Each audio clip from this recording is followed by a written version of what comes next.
All right, here we go. We are ready to rock. I want to rock. You fucked me up there, man. I was about to start. Sorry. Of course. Detroit! All right, here we go. Hello, everyone, and welcome to That Pixel Life, the podcast that asks all the important questions like who won E3 and why are there holes in the middle of Cheez-Its? These are important questions. Very important questions. There are holes in Cheez-Its. I don't eat enough Cheez-Its, clearly. Yeah, my son eats them, and there's holes in the middle. I don't know why. I didn't know we were going to start off the things a parent contemplates when they're sitting with a handful of Cheez-Its with nothing better to do. I wonder why there's holes in Cheez-Its. This is episode 10, and we are continuing our E3 celebrations by delivering to you part 2 of our E3 impressions. This episode, we will dive into Ubisoft's conference, Sony's, and Nintendo's to see how they performed this year.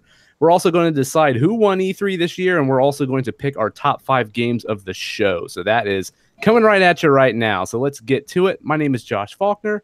Thank you guys for tuning in this week. We got Zach Anderson there. Hi, Zach. Hey, guys. How you doing? Wonderful, sir. How are you? I'm doing good. I was getting a tattoo finished this weekend. Ooh. And, Oh, hell yeah. Is it a butt on your butt? Is it a peach? No, it's the pocket watch. Oh, that's sick. It's very Alice in Wonderland looking. It's actually a picture of a pocket watch from my grandfather had, and then the two watch faces on it are the times are my children's birth dates. Nice. My heart. I can't. Creative.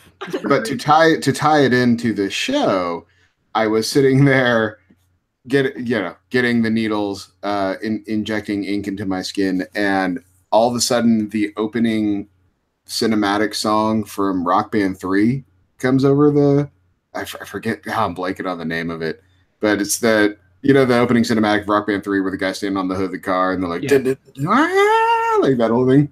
Yeah. Kicks in. God like, is real. And it's hilarious because I was sitting there just like, I only know this song because of Rock Band 3.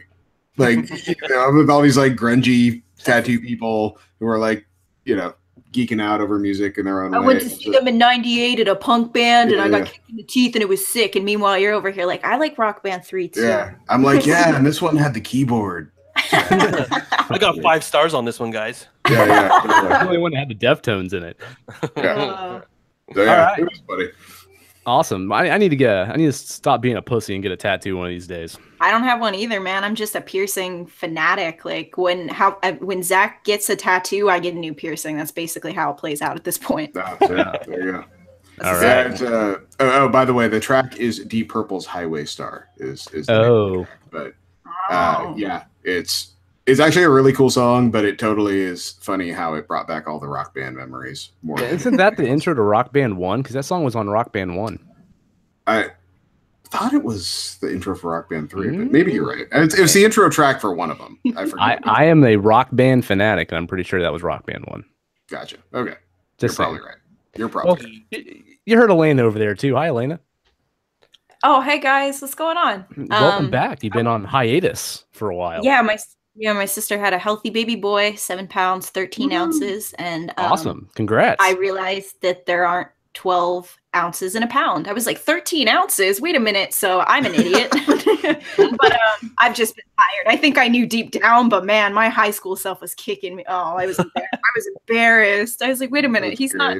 So he's 8 pounds, 1 ounces, right? Like, I'm a healthy baby boy.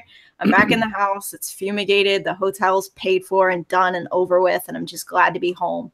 So thank God. But one thing, I want to hear all of your guys' E3 favorites in the community. Please let me know because I'm giving you mine. So I want to see yours. Okay.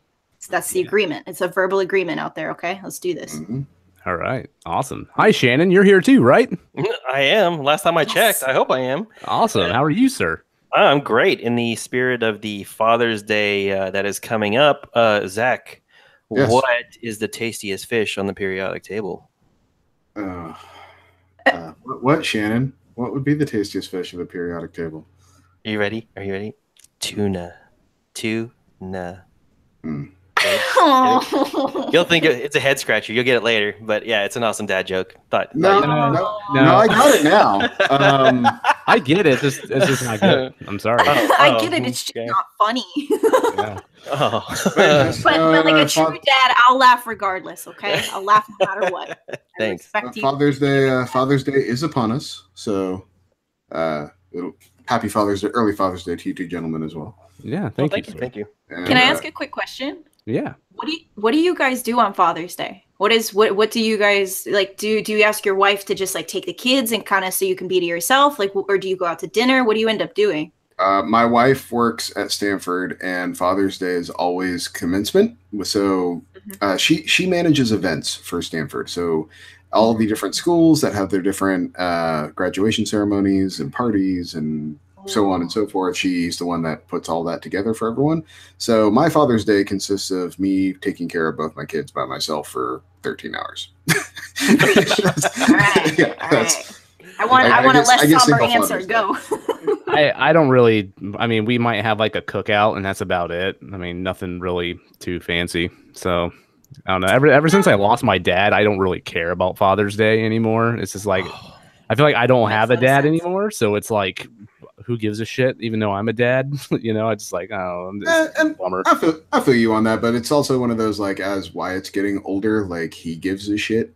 You know, so you gotta at least put on airs, Yeah, I mean, as of right now, thank you for this breakfast, like this sweet little pancake breakfast. As of right now, as long as Paw Patrol's on, he's got Kool-Aid. He don't give a shit. So yeah. Oh yeah. Can we talk about Paw Patrol real quick? Sorry, Shannon. All right, I'll take my headphones off. I'll be right back. Because like, what the hell, like Canadian bullshit is going on where they were like, running the city's just way too hard. We're going to turn over the GDP of China to this kid and his dogs and let them just figure it all out. Where's this kid's parents too? A really low crime rate over there, I guess. They're just testing the waters. Well, all the crime comes from the mayor next door. They're using trillions of dollars worth of tech to like get cats out of trees.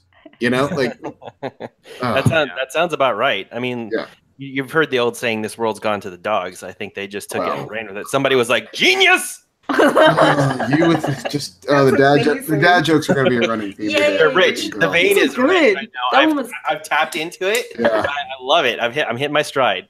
I'm into it. Geez. I like dad jokes a lot. All right, I'm moving on. I've had enough. Housekeeping for the week. Let's jump into it. Make sure you guys follow us on Twitter at @ThatPixelLife for show updates and tweets and fun stuff, and you can use that to communicate with us as well. Don't forget to subscribe to us on YouTube to grab our video episodes as well when those hit that channel. You can check us out on Patreon at patreon.com/thatpixellife if you want to help us out and support the show. You get some cool incentives like the ability to watch this show live as we record it. And you also get early access to the video archives of these as well for a week. So if you want to help the show running and don't mind helping us out, that's where you can do it. You can subscribe to this show on iTunes, Google Play Music, Stitcher, iHeartRadio, TuneIn, Pocket Cast, all that stuff. If you want to subscribe to the show in the audio version, don't forget to leave us a review on iTunes as well. If you don't mind, it helps us out. Also wanted to mention real quick that we hit the top 200 for the video games category this week. Ooh, ow. Yeah, that's the first time we've done that. It only took us 10 weeks to do it. So actually less than 10 weeks. That's amazing. Yeah, so we were number 165, I think, is the highest that we climbed, but I wasn't watching it all the time, so we could have went higher than that. I don't know, but that's pretty awesome. So thanks for everyone that's listening to the show and subscribing and spreading it around to your friends. We really appreciate it, and it's exciting to see this grow every week. It's pretty fantastic. So just want to thank everyone out there for that. Otherwise, let's go ahead and get right into it. We're going to start with Ubisoft. So we're going to go through their conference, then we'll hit Sony's, then Nintendo's, and then we'll go kind of our wrap-up little segment as well. So let's get to it. Ubisoft came out, and they started off with Just Dance 2019. Now, I mean, we were honestly expecting this game was going to be there. They have a dance routine every year, but they started the show off with this bad boy, and it ran pretty long. But I'll be honest, I kind of loved it. Really? I loved just the cojones it took for them to do it, and just be like, yeah, everyone's expecting it. We're gonna lead the show with it. Yeah, take it. Yeah, it's like they just got it out of the way too. You know, that's what I was thinking. Yeah, it's like eating your vegetables before you get to the steak. But somewhere around the 15-minute mark, it went beyond getting it out of the way and being like, "That's right, bask in it, just dance." You know? You're here, deal with it, okay? Yeah, leave. Because Josh is right. That thing went way longer than it should have. Just way longer. I was impressed. That band was a live band, though, right? It was big. Yeah, I think so. Yeah, man. I thought that was really cool. And I mean, I'm all for bears, but I don't. Dancing makes me nervous. It's cringy. Don't get me wrong; they were all very talented, but it just wasn't my cup of tea. So I was kind of like, all right, and move on. Yeah, this game was no surprise. They have a Just Dance game every year, but you know what is surprising about this game? It's still coming to the Wii, the original Wii, and the Wii U. There's Wii still out there. Yeah, apparently there's one behind Josh as we speak. Yeah, there's one back there behind me. Off that relic. Yeah, I mean, there's probably a lot of grandmas that still got that thing underneath their full screen, standard definition TV. Oh man, that want to play some Just Dance. So apparently it's worth developing the game for that platform. It apparently sells pretty well. So, but yeah, I thought that was crazy when I saw the Wii pop up as a platform for that. Yeah, so. That's insane. That's insane. Yeah, so moving on, is the next game they hit was Beyond Good and Evil 2. Now, this is a game last year that I complained. This is a sequel that I've been begging for years because I'm a huge fan of Beyond Good and Evil. And last year they finally showed it off, and it looked completely different than anything that would be related to Beyond Good and Evil. But this time around, we did get confirmation that both Jade and Paige, the two main characters from the first game, are back in here. And Jade is apparently the villain for some reason. Why that we don't? Me out. Yeah, we have no idea why. I just couldn't believe she was the cursing monkey. Like I didn't see that coming at all. She evolved. Yeah. So exactly. Yeah. So Elena, did you play Beyond Good and Evil 2? It sounds like you were a fan of this game. I didn't, but I did watch my dad playing it a little bit growing up. So I am aware that this is a cult classic, and I do really have a fond memory of the general aesthetic of the game. But no, I haven't played it personally. So I have a feeling I'll be able to play this without having played the first, though. I can almost guarantee it. Yeah. I think it'll give me enough backstory, but maybe I should play the first, get my hands on that. I thought I read that this was a prequel, but yes, that's what I heard too. Yeah, but I mean, these two characters, unless this happened, I mean, maybe she was evil and she went good and then became a journalist. I have no idea. I don't think it's confirmed that it was a prequel. Well, I think everyone is.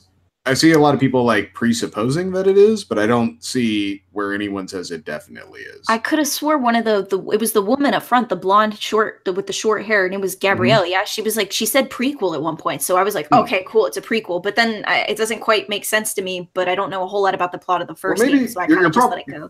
You're probably right then, because I missed that. So if she said that, then yeah, okay. Yeah, that's what I heard. I mean, I'd say don't quote me on it, but I'd say quote her on it. So yeah. See, I'm pretty sure they mentioned that last year when they showed this game off, when they revealed it.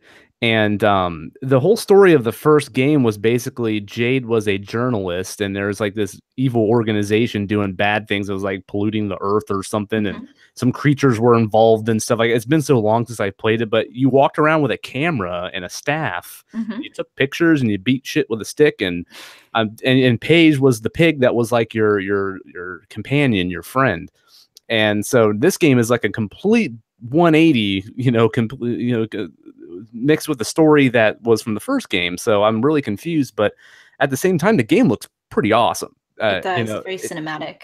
Yeah, it's a very different concept. But I'm glad that the main characters are still in there in some capacity, because that was the biggest problem I had with that game. And now I'm 100% back on board with this. What do you guys think?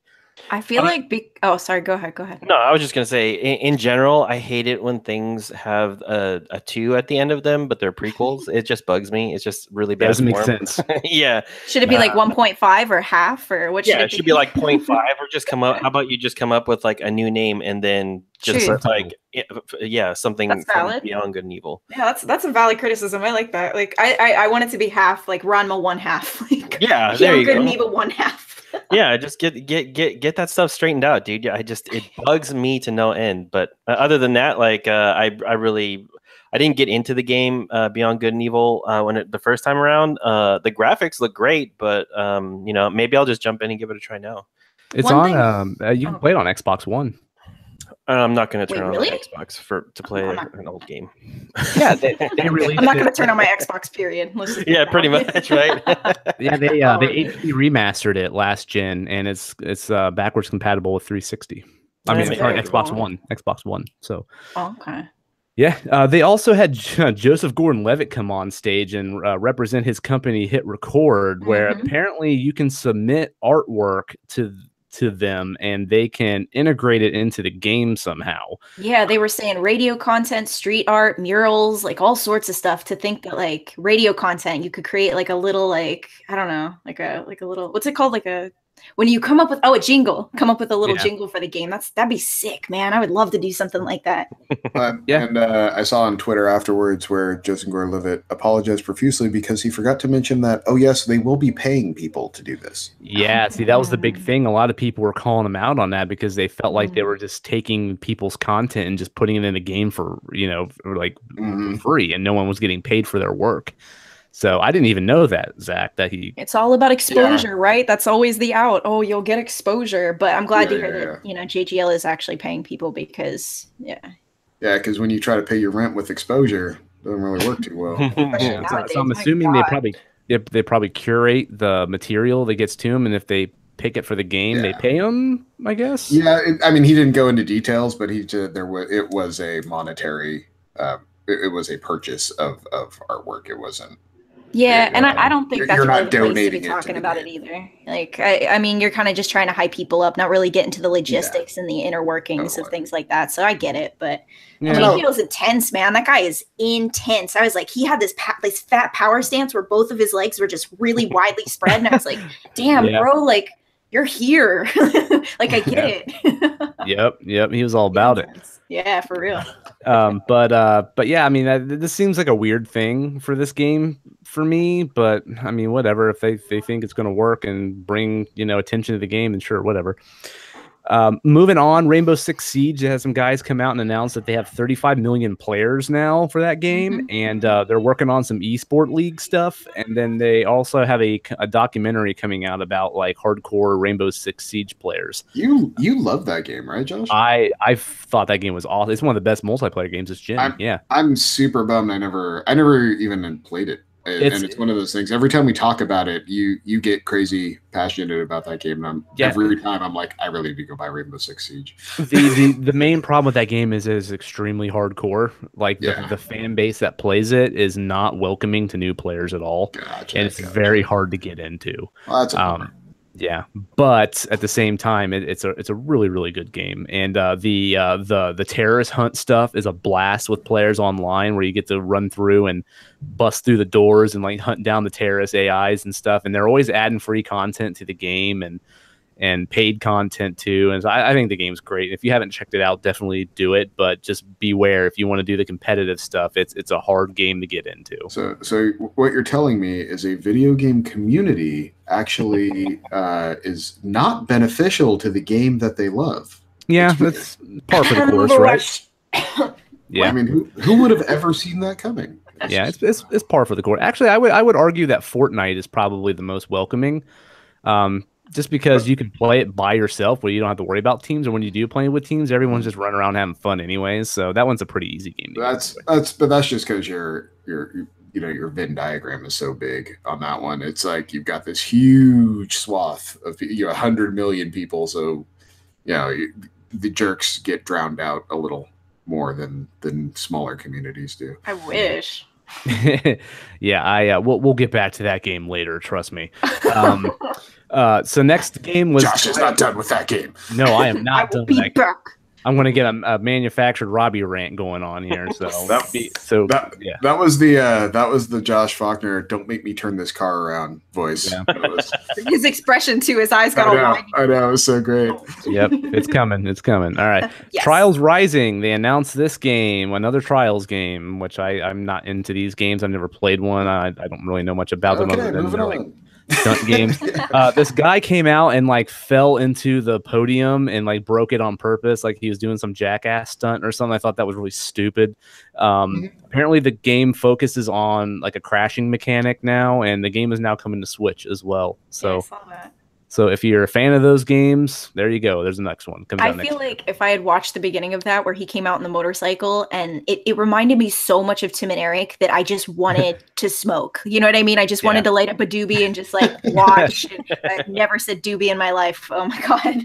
Oh man, that's like an old dude's term for. Well, I did it because he was a pretty old dude, so I was like, man, I want to spark one with this guy and just like figure out how he decided to do this. Like, what made him decide to do it like this? But that's one thing I really liked about Ubisoft is they kind of let people do what they wanted to do. It had like a strong sense of individuality that I really liked, that I feel like other conferences didn't really have.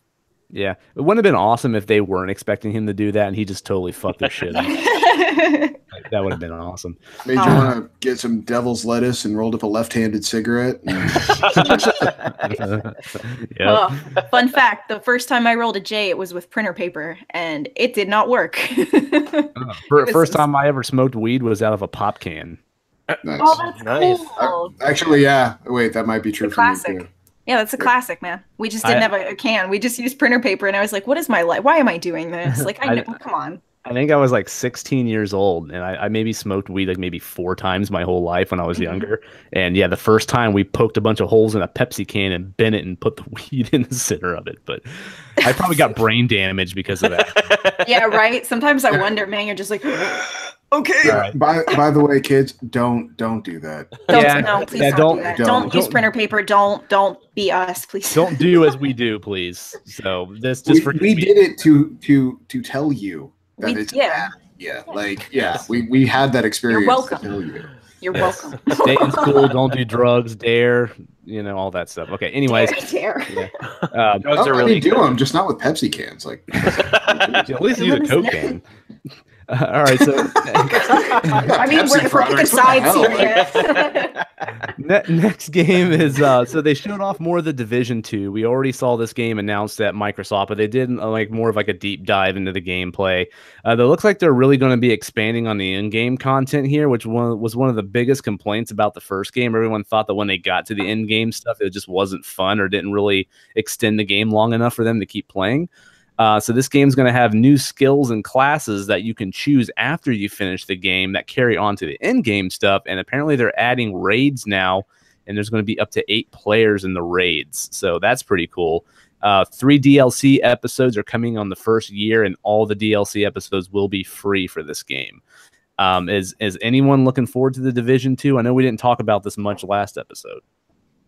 I don't know. I liked the first one until, I think I said this on the other podcast. It just felt like all the enemies were really bullet spongy. It just kind of felt like it was a lot of the same enemies. There wasn't a big variety, and it was just shoot until your clip is empty and reload and do it again until the enemy falls down. So if they change that, just from the demos that I saw, like, going in attacking that, I think it was like the downed aircraft, like trying to board that plane, it looked pretty interesting. I'm just wondering how long it's going to take to get to that quality content. Because it was such a grind going through that first game. Like, I really didn't start having fun until I was almost at the end of the story, the story campaign portion of that game. I think if it ramps up a little faster, I might be more on board with this one. But the 3 DLCs that are going to come out in the year are probably just going to be like 1 or 2 extra story missions. And if that's the case, I'm more than likely out because I've had my fill of this kind of stuff. Yeah, I mean, it's more like Destiny-like games. The first game, I liked it enough to be interested in the sequel, but the first game was actually, I think I called it one of my most disappointing games of the year that year, primarily because I feel like it failed to deliver on its promises, and the game just got really old really fast for me. I didn't even finish like the story stuff. Yeah, I didn't either. Yeah, and I liked the game enough, but I remember that like the shooting mechanics didn't feel super satisfying either. And I'm not against giving the sequel a shot if they can really improve upon that formula. But as of right now, I'm just kind of on the fence about that one. What about you, Elena? Nope, pass. Okay. All right, next up. Next up, Mario plus Rabbids Donkey Kong Adventure was announced. That's coming out June 26th, which is my birthday. DLC is going to be send your presents my way. DLC is going to be half of the length of the full game, so this is going to be a pretty meaty DLC pack. Now, Zach, I know you are hardcore about this game. I know you are, Shannon, as well. Are you guys picking this up? Hell yeah. Yeah, all right. for sure. I mean, it's one of those. I am loving the main game completely. From everything I've heard and read, this is a very, very meaty DLC companion. It's someone I read somewhere it's like half the length of the original game, which is crazy. Yep. And so more of this is a good thing. And actually, I'm curious to see what the mechanics they roll in, because the Donkey Kong boss you fight, I believe it's the end of is it the end of World 2, Shannon? The Donkey Kong boss? I think so. Yeah. He's one of the most fun bosses to fight in the game, as far as just his mannerisms and mechanics and the things he's doing while he's fighting and all that. It's very funny. He's one of the most entertaining bosses. So if it's anything to relate to that character again, I'm down with more of Rabbid Kong on top of all that. So yeah, I'm like cranky Rabbid Kong or something. They have like a cranky rabbit or something. Yeah. So I'm just give me more of it. I'm already buying it. I'm good. How did you guys feel about the live performance? Because I was watching that and I was like, man, this is sweet. I love Grant Kirkhope. He's awesome. He's an awesome composer. But I thought that ran a little. Damn it. Yeah, I was thinking about that. I listened to the E3 predictions, the podcast that I missed out on, and I was like, he's not getting Viva Pinata. I know it. You never will. Like, you never. So damn. You're just brutal. You can't see me pulling my punches, but I am, I promise. Well, it was just more of the like little sing-songy, and you never will. Reveling in it. Like, oh, man. It's okay. We'll talk about Pokemon later. It's okay. Stop hurting. All right, so next game was Skull and Bones. They showed this off last year. They just showed more of it. I mean, that's basically what they did, is just showed off more of the game. Now, last year, I wasn't really too interested in this, but this year, I think it looked a lot better. To me, it looked a lot more interesting. It's more or less sort of a naval combat pirate game where you can go on the land and you control like a character in third person, and you're like, getting quests and buying stuff for your ship and customizing it and everything, and then you go out on the seas and do missions and battle, on the water or whatever you want to. Naval battles, I guess, is the best way to describe it. So, I don't know. I wasn't a big fan of the sailing in Black Flag, and I know Zach, you are. So, you're muted, homie. Sorry. I don't understand how you could not be a fan of the sailing in Black Flag. It was so good. That was the only reason I played the mess out of that game, was specifically to do the sailing. I honestly didn't put enough time in the game to really probably give it a fair shot. But this game isn't something I'm clamoring to play. But it might be one of those things, like if it hits like $30 like on sale, I might give it a shot. But I don't know. Is anyone else more excited about this than I am? I am. I'm interested in the hunting grounds mode that they announced, which is that's PvPvE, which sounds really interesting to me. Like,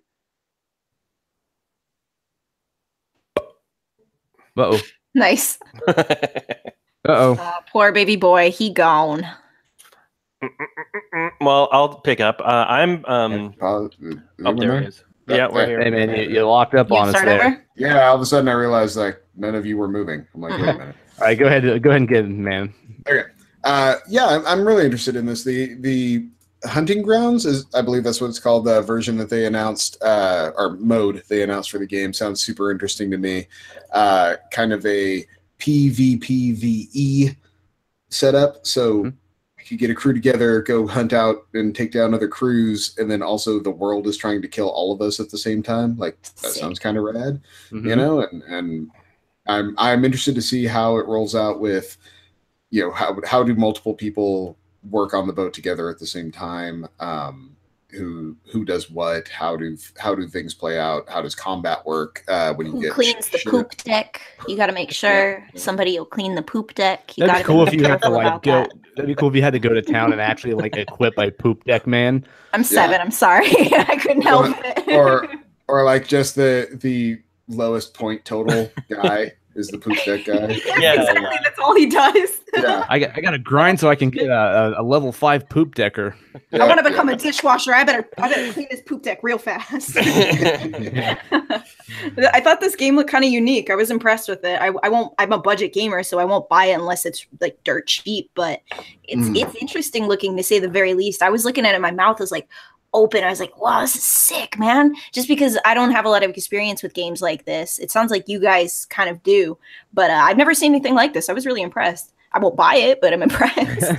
Looks awesome. I ain't playing it, but it looks awesome. No, I mean, I'll play it if somebody but I ain't spending money on it until it's cheap. You know what I mean? I ain't got that move out yet. We'll see. Yeah, one day. I'm interested. I'll play it. Like I just, it definitely seems like it takes the fun that I had with Black Flag, which is the only Assassin's Creed game I've actually beaten. And it just gives me more of that experience, and it seems pretty well polished, and who doesn't want to take down a Kraken? So awesome. Yeah, I'm in. All right, so next game they showed off is a VR game that's called Transference. And this is a game that was developed in conjunction with Ubisoft and what's his name, Elijah Wood's company. I forgot the name of it. So basically, Frodo himself helped develop this game. It's takes place inside someone's mind, and it's sort of like horror themed, and it's sort of in the perspective of you going through someone's head and experiencing these things. They showed off a trailer for it last year and this year as well, and I'm still extremely confused as to what this game really is. Yeah. It's just some VR game. It looks like it's first person, but it looks like there's like film like integration into it as well, sort of like a cross between games and movies. They're going for what I call Kojima confusing. They're just trying to make it like, oh, this is weird, I want to know more, and that's why you come back. And I think they succeeded at that, because as soon as I saw Elijah Wood, I was like, wait, what? And then I saw the trailer and I was like, wait, what? What's going on? Yeah, and we will talk about how Kojima confusing backfired to hell later. Yeah. So anyone interested in this? Probably not. You guys aren't really VR people. No, I don't VR. Okay. Unless they come out and say this game is an amazing experience and you have to play it, I don't really care. So. Yeah. Next game is Starlink Battle for Atlas. This is their attempt at Toys to Life games, which I think they're a little late to the party on this one because this game died already. So they showed this off last year too, and that seems to be a theme this year. Is we're going to show you more shit we showed you last year. But this game, the big thing they announced is coming to the Switch, and there's a Star Fox exclusive figure for it in aircraft. It's sort of like, I think it's like an open world sort of aircraft shooting game or something. I don't know. It looks kind of childish, and it looks like it's really banking on you buying these planes for it and putting little add-ons that it snaps onto your controller and stuff. I have no interest in this game. Do you guys? No, not at all. No. I got my amiibos. All right, same here. All right, moving on. Real quick, are amiibos still a thing? Like, I don't see stores that have them anymore. I bought my first one the other day, and I'm like way behind. I showed you guys on the podcast. I got a little nest, and I'm using it, and it's not what I wanted it to be. I want more items. Give me more items in Breath of the Wild nest, please. I want something. Something good. Yeah, they announced new amiibos this year. So for the new Smash Brothers game. You know, like how a while like stores had tons of amiibos, you could find them everywhere and all that stuff. Yeah. Now it's just like Target has like 5, where they kind of have a wall of them. I feel like at their peak, it was classic Nintendo, where I couldn't find a single one anywhere. I could only find like Mario 70 times, That's just classic Nintendo. Like 3 random Animal Crossing characters. Yeah, like I'm going to buy Digby one day, sure. Like 700 Luigis, like taking up a whole wall's worth of space that nobody wants to buy. Nobody wants Luigi. We all lie and say we do, but nobody wants Luigi. Yeah, he was planking Luigi was the one that was really easy to find. Oh, man. Yeah. Well, we'll get to that here soon. But so next up, they had For Honor updates.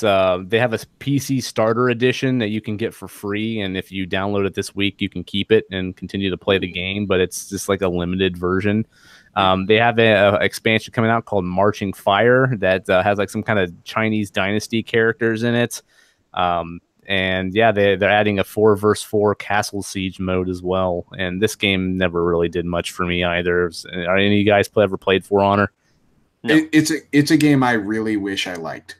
Because I can watch people play For Honor and it looks pretty cool, and I read about it and it sounds like something I totally would be into.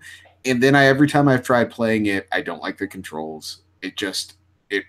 My hands don't want to do what I want them to do in that game for some reason, and I'm not going to take the time to learn it. Yeah, and so it's just, I wish I clicked with that game because it looks like something I would be super, super into, and I just am not.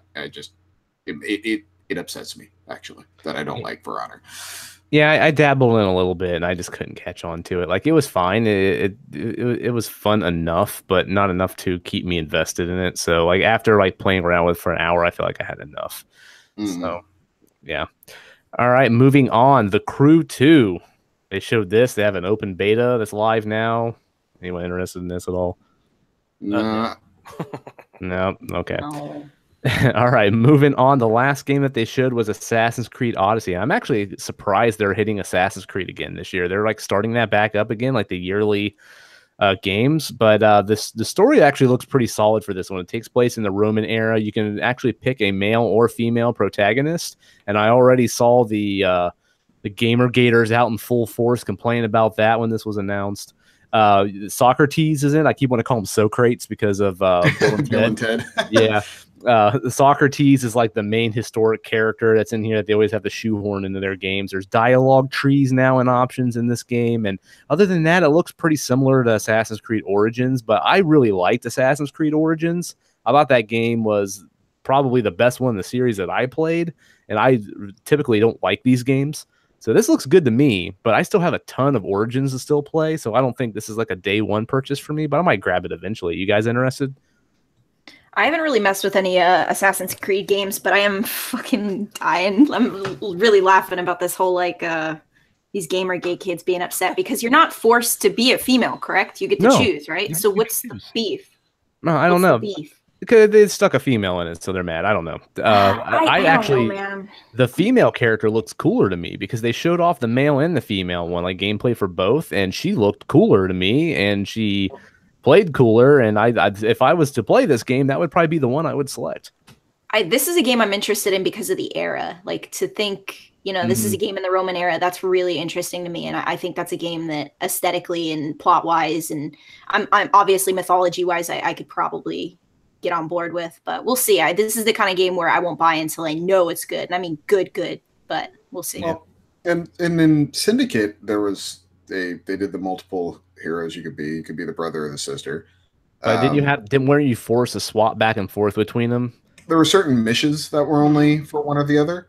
Yeah, but this game you can play the whole game as one or the other, which is cool. But in Syndicate, when you're in the open world, you could be whoever you wanted, and the girl was way more fun to play. Like not even her combat wasn't even close. Like how much better it was. It was almost like, why did they stick this dude in this game? Like he does not need to be here. Like she is so much better. It's a sign of the times. That's crazy to hear. Because I remember when I was younger, they would throw in a female character and she'd be a joke almost on purpose. And I was like, I don't want to play her. She sucks and her kicks don't work. And what is going on here? Mm-hmm. No. And she's wearing like a leotard and like everything's revealing. Yeah. That's one thing I've liked. Yeah. Women are a lot more clothed nowadays. I'm like, damn, sweet. I can't see her titties. And that's okay. That's okay. Yeah, you guys remember the cover of that game X-Blades, like last generation, where it had the female protagonist on the front, and like she had like literally no clothing on except for like a couple straps covering things. It was a game that was like a lower tier game, and it was a piece of crap, but everyone was giving it shit because of What I remember the most was the magazine. My dad had a subscription to a video game magazine when I was growing up, and there would be art sections, and it would be Lara Croft wearing a bikini, or God, I remember the summer editions of those magazines where it would be fan art of just like the tiniest bikinis. And I remember growing up watching those, like, because I thought Lara Croft was kind of a badass when I was growing up, and then I saw her in a bikini, and I was like, girl, where are your guns? Where you put your guns at? Where do those guns go? Like, yeah. And that was my experience with it. So being an adult now and seeing the progress being made, it's really inspiring. But overall, I do worry that it was it can come across as a little forced. So I understand people's criticisms overall for every single conference combined. It did seem like a little bit like, oh, there's a girl here, so don't get mad. You know what I mean? But people get mad no matter what. That's a big theme this year. A lot of games with female protagonists. I think it's cool. Like, don't bother me none. I see no reason to complain. But yeah, I hope there's people that aren't doing it just because they feel like they have to instead of they want to. Exactly. You know, exactly. I mean, we don't want to get to the point where we feel like you have to do it. But at the same time, I have no issues with it. I actually 90% of the time when I can choose to play as a male or female, I usually go with the female anyways because I just think it's cooler. So yeah. Whatever, I'm cool with it. No, for sure. It varies for me. Sometimes I'll pick the male, sometimes I'll pick the female. It just depends. And if I play a game again, I always switch the gender. Like if I play a Pokemon game the second time, I'm like, gotta be a guy. I want to try those guy clothes. Let's go. So it just depends. Cool. So what did you guys think about Ubisoft overall? I was impressed. I was impressed. I really feel like they gave the devs freedom to do what they wanted to do, how they wanted to do it. And like I said, there was a lot of individuality in each of these. And I don't really have many complaints. I like the live performances. The music went on a little too long. The dancing made me nervous because that American Idol type stuff just like freaks me out, like performing for the world. But I like the live music. I like the games. I like the way they showed everything and explained it in their own way. And they had freedom. I liked it a lot. But again, actually, I don't think I've said this yet. I don't usually watch E3. I usually watch Sony and Nintendo, and that's about it. So this is the first year where I watched them all. So I don't have a point of reference. You're in luck. That's next. It was a good year. Yeah. Well, yeah, that too. But I felt like it was a good year. I heard people's criticisms, and nobody seemed too upset, I think. Yeah. What about you, Shannon?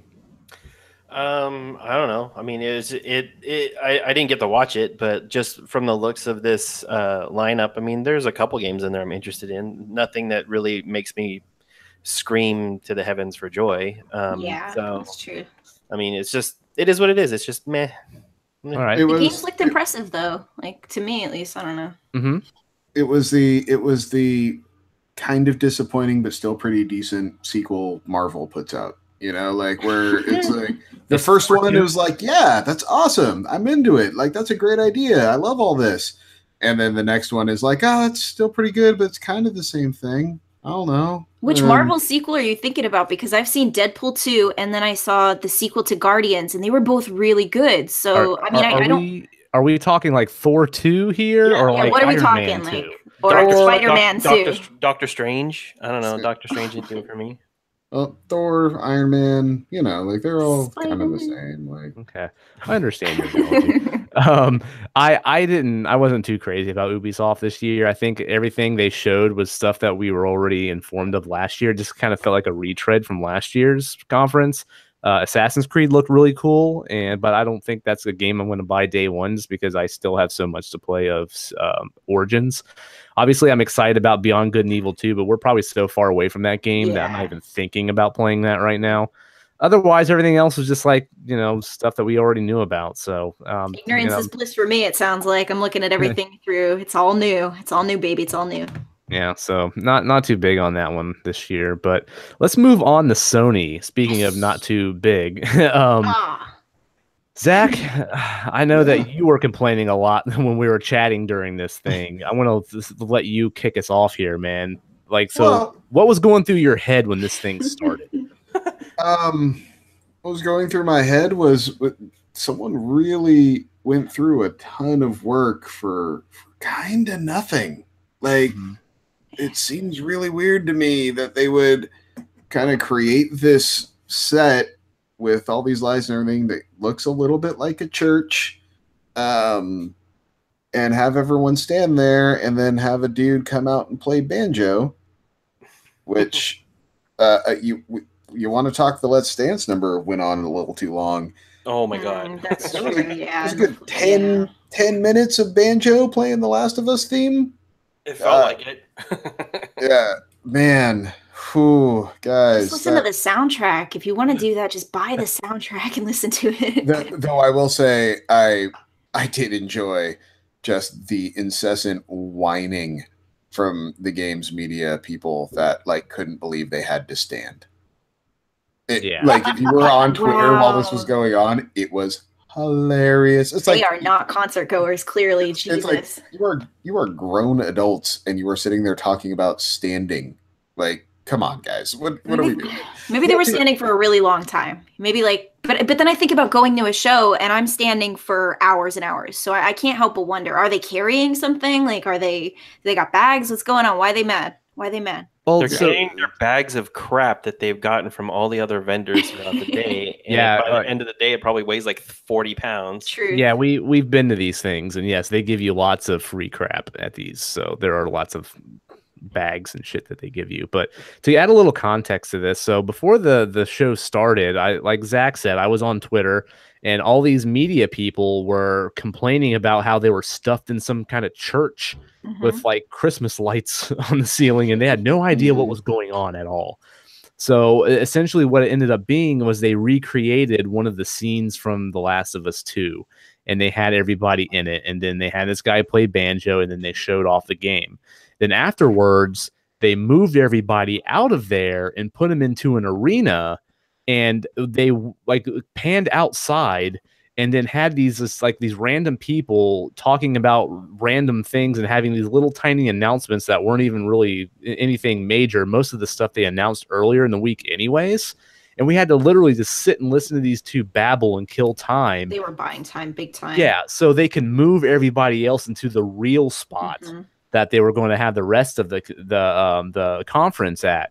And here for a while, I thought that they were, because they started to do this again with the next game that they announced, which was Ghost of Tsushima, and they had a guy playing the flute. And I'm like, so every major game that they're hitting on here, are they going to change arenas and have another musical number here? Because that's going to kill the flow of this whole conference. It's gonna be a 3-hour conference. It already killed the flow.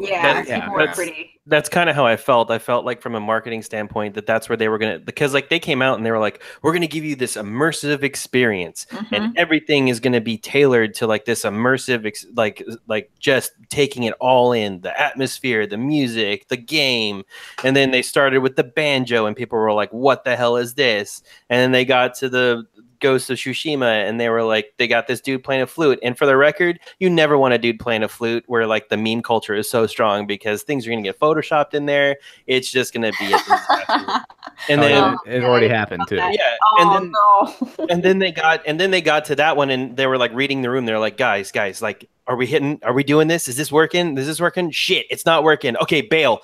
No way. Like Spider-Man dancers, don't come out. This guy, don't come out. Stop it. Wait, did they really have Spider? I can't. No, I'm just saying. Like, Spider-Man dancers, y'all. That's awesome. I think Shannon's right though, because I saw photos of like a whole outdoor set for that was supposed to be the Ghost of Tsushima or whatever that the name is, but it was supposed to be like used for that. It's not being indoors; it was supposed to be outdoors. And there was like a whole like all these photos came out after the fact of all this stuff, and it's I think Shannon's right. I think they kind of after that first one went, this isn't going to work. That explains why there was such a sudden drop in quality. One thing I noticed was when it first started out, I was like, okay, there's going to be musical performances, but before each, trailer, before each game, whatever, you know what I mean? And I was like, cool, I'm ready, I'm prepared. So you're ready for it after the flute performance. You're like, okay, so there's going to be another live performance. And then after that point, all we really got were, like micro cutesy characters playing, pseudo music on like a screen. And then at the very end, it was almost egregiously bad and simplistic, where it was just a character typing, on a key, just not on a key, not typing, but like just one single note. And I was like, what the hell? Like, way to end on a low note. You wanted this to be an immersive experience. And that's what I think was the biggest issue, was they tried to create an immersive experience. It didn't work. Not only did it not work for the audience there, it definitely didn't work for the internet. The people watching this online, it was not immersive. They were not immersed. They were not into it. And then even the people in the audience were kind of like, yo, what's going on? Like, I didn't sign up for this. So I think to keep their audience in the dark is pretty offensive. And I think this was a big miss. It was clunky. It was awkward. It was weird. It was weird that some of those performances like legit made me uncomfortable, and I got cringy. I had to click off and I had to come back later. Like, I needed a second. You know what I mean? Yeah. It was strange. It was very strange. Yeah, it definitely killed the pacing of the show. Oh god, yeah. Yeah, it's just like boom, boom, game after game after game after game. And now Sony, for the last few years, they've always had some kind of musical number at the very beginning. Yeah, do Like, it. That's cool. yeah, Do I it mean, right though. yeah, I remember last year they had music for the Uncharted expansion, Lost Legacy. The year before that, they did God of War music. I mean, that's fine, that's cool. Yeah. But yeah, like they tried to do these multiple musical numbers, and I wouldn't be surprised if like they thought it wasn't working and they just killed the rest of them and just played the rest of the game, the trailers, because the second half of the show felt nothing like the first half of the show. Yes, exactly, Yeah. and that's why I completely agree with Shannon. If that's actually what happened, I think that seems plausible. That's why it seems so clunky. It just didn't feel right. But my biggest thing is the conference was weird, but the games were cool. You know, I was into the games, and that's all that I fucking care about. You know, I mean, for the most part, So let's backtrack here. So The Last of Us 2, they opened with this. They showed the game off. What do you guys think? Oh, I'm so happy. I'm so excited. This is one of my Last of Us is one of my favorite games of all time. So I'm into this. Like, let's do it. Take my money. I was watching this with my wife, and I was like, "Here," because like like I've told her that E3 is kind of like a stepping stone for us as far as going down there as part of the press like next year. So she's like, it'd be really fun to like go down there with you. And I was like, you would not want to be on the trade show floor. First of all, like, here, watch this, and like this will give you like an idea of what it's all about. And like The Last of Us 2 was like the first one that came out with the banjo, and she was like, "What the hell is this?" And I was like, "I have no idea. It's probably The Last of Us 2." And I made a huge mistake. Yeah, and she was like, "Okay, I'm already losing interest." And then like they showed like Ellie like making out with that chick, and she was just like, "Oh my god!" She's like, "No, I'm out. I'm done. I can't. Is this what guys are into nowadays?" I was like, "No. They're just building. They're just telling this story. Like you have to play the first game." And like she was just like, "Yeah, I'm out." And I was like, "See, I would be explaining this to you the whole time. I would be missing like what's going on in the show." I was like, translating. You can come down and sit by the pool and hang out all day and get yourself a nice tan. And then when I come home, after the day, like that's fine. We could do that. But like, I think this trade show would be lost on you. Like, it just, what was he thinking? Like everyone in the audience is like masturbating to this? That's so, dude, when he told me that's so fucking weird. I don't think so. She was just like, "Oh god," she's like, "That's such a she was like, "It's typical guys making this game, blah blah blah. Like just want to see two girls kiss." I was like, "It's not like that. It's not like that." I'm more defensive than anybody. I'm like, no, it's not like that. This is different. We earn this. The thing about this game, and this isn't new because the last trailer they showed us was like this. This game is fucking brutal, man. Like, I mean, when they kill someone, just the facial expressions feel so real. And like watching them stab the hell out of that guy and pull his intestines out and stuff. I'm just and his name. You know his name's like Frank or Bob or Bruce, and I'm just like, no, Bob, I don't want to kill you. Oh, you're dead. Yeah, and like it was baby Bob. The scene where she was underneath the car and the lady looks down and like she her neck. I know. She has like that couple kind of seconds before she even drops, and she has that look on her face, and she's like holding her neck. I'm like, man, this is brutal. And then the blood, just the blood and just the oh man, it was very like Attack on Titan brutality, and I was like, this is gonna be a good one, y'all. This is gonna be a good one. Yeah, so I really enjoyed the first game, even though I kind of have the same problems I have with their Uncharted games as well, where like the combat I just thought didn't feel satisfying to me, but the narrative was so strong in that game that that's what drove it home to me. So I'm very much excited for this game just for the narrative aspect alone, but still just watching the gameplay, the AI looks completely amazing what they're achieving there. And that kiss that they had in that trailer is probably the most realistic video game kiss I've ever seen. You ever seen people kiss in a video game? It just looks like their lips are just plastic and they're just like moving left and right. Like you could actually like two Pringles. Josh, dude, you're really getting in deep there on that kiss, dude. Like, my wife. I like the visual. My wife is right about some things. Like you can see the nose, like their noses were pressing and the skin was moving and stuff. I was just about to say that the thing that made that animation was the nose squish. That's like the thing that, Zach's getting in on it too, man. No, dude, it's cute. It's pure. You're making it weird. Don't make it weird. Don't make it weird. It's pure. Stop. It's more about like the closing of the uncanny valley, I think, that we're seeing. It makes me excited for what animation is going to look like the next generation when when this is what they're pulling out of a PS4. It's just getting more and more realistic, man. It's really going to get to the point where we're not going to be able to decipher what's reality and what's not. Like, I'm just throwing it out there. Yeah, Neil Druckmann did an interview afterwards with what's his face, Jeff Keighley, and they said that the technology they're using for the AI in this game is like super advanced. Like like if you get detected, like the game will no longer just notify everyone, like instantly, like telepathically, and they all just kind of run towards you. Like they have like a whistling system, and like it'll actually start growing towards the people around you, and you can actually stop it before too many of them get notified and stuff. And they will actually duck down and look underneath objects. If you're in tall grass and hiding, that doesn't automatically mean they can't see you. Like depending on the level of how tall the grass is, they can still see you if they get close enough and stuff. Like the AI sounds amazing for this game.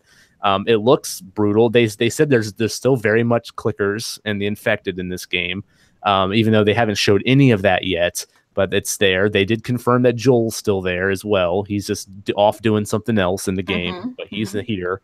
I think it looks great. I'm really excited for it. And this will probably be the PS4 swan song, I'm assuming. Yeah, sort of like the first one was. Yeah. What do you think, Zach? Last of Us is one of those titles I really wish I liked.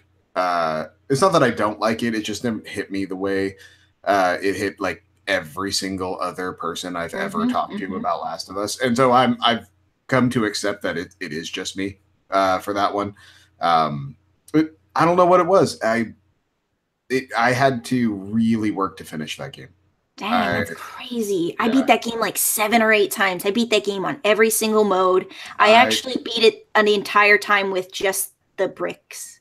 I got to it was like 4 hours in when you are escaping the city and you get to this one part. It's like the first real big clicker infested area that you deal with. And man, I just couldn't be bothered to play that. I'm like, this is just annoying. I don't want to do any of this. Parts of it did get annoying. I can get behind that. Yeah. There was a sniping part of that game where I was just like, man, this is bullshit. Like it was so tedious and it took forever. And I was like, you know what I'm talking about too, man. Like everybody had qualms with that part. To me, that part in the sewer where you had to hit the generators and all the clickers were running at you and you're like trekking around in the sewers, that part was really frustrating. I remember. Yeah, but, it was it's one of those things. So I mean, I'm excited for people that are excited about Last of Us because, like it looks impressive and it looks amazing. I'm worried about the violence being a crutch. I'm worried about the gratuitous nature of it being gratuitous, because it's a very fine line when you have that level of violence, when you have that in your face nature, the almost gonzo level of violence in something.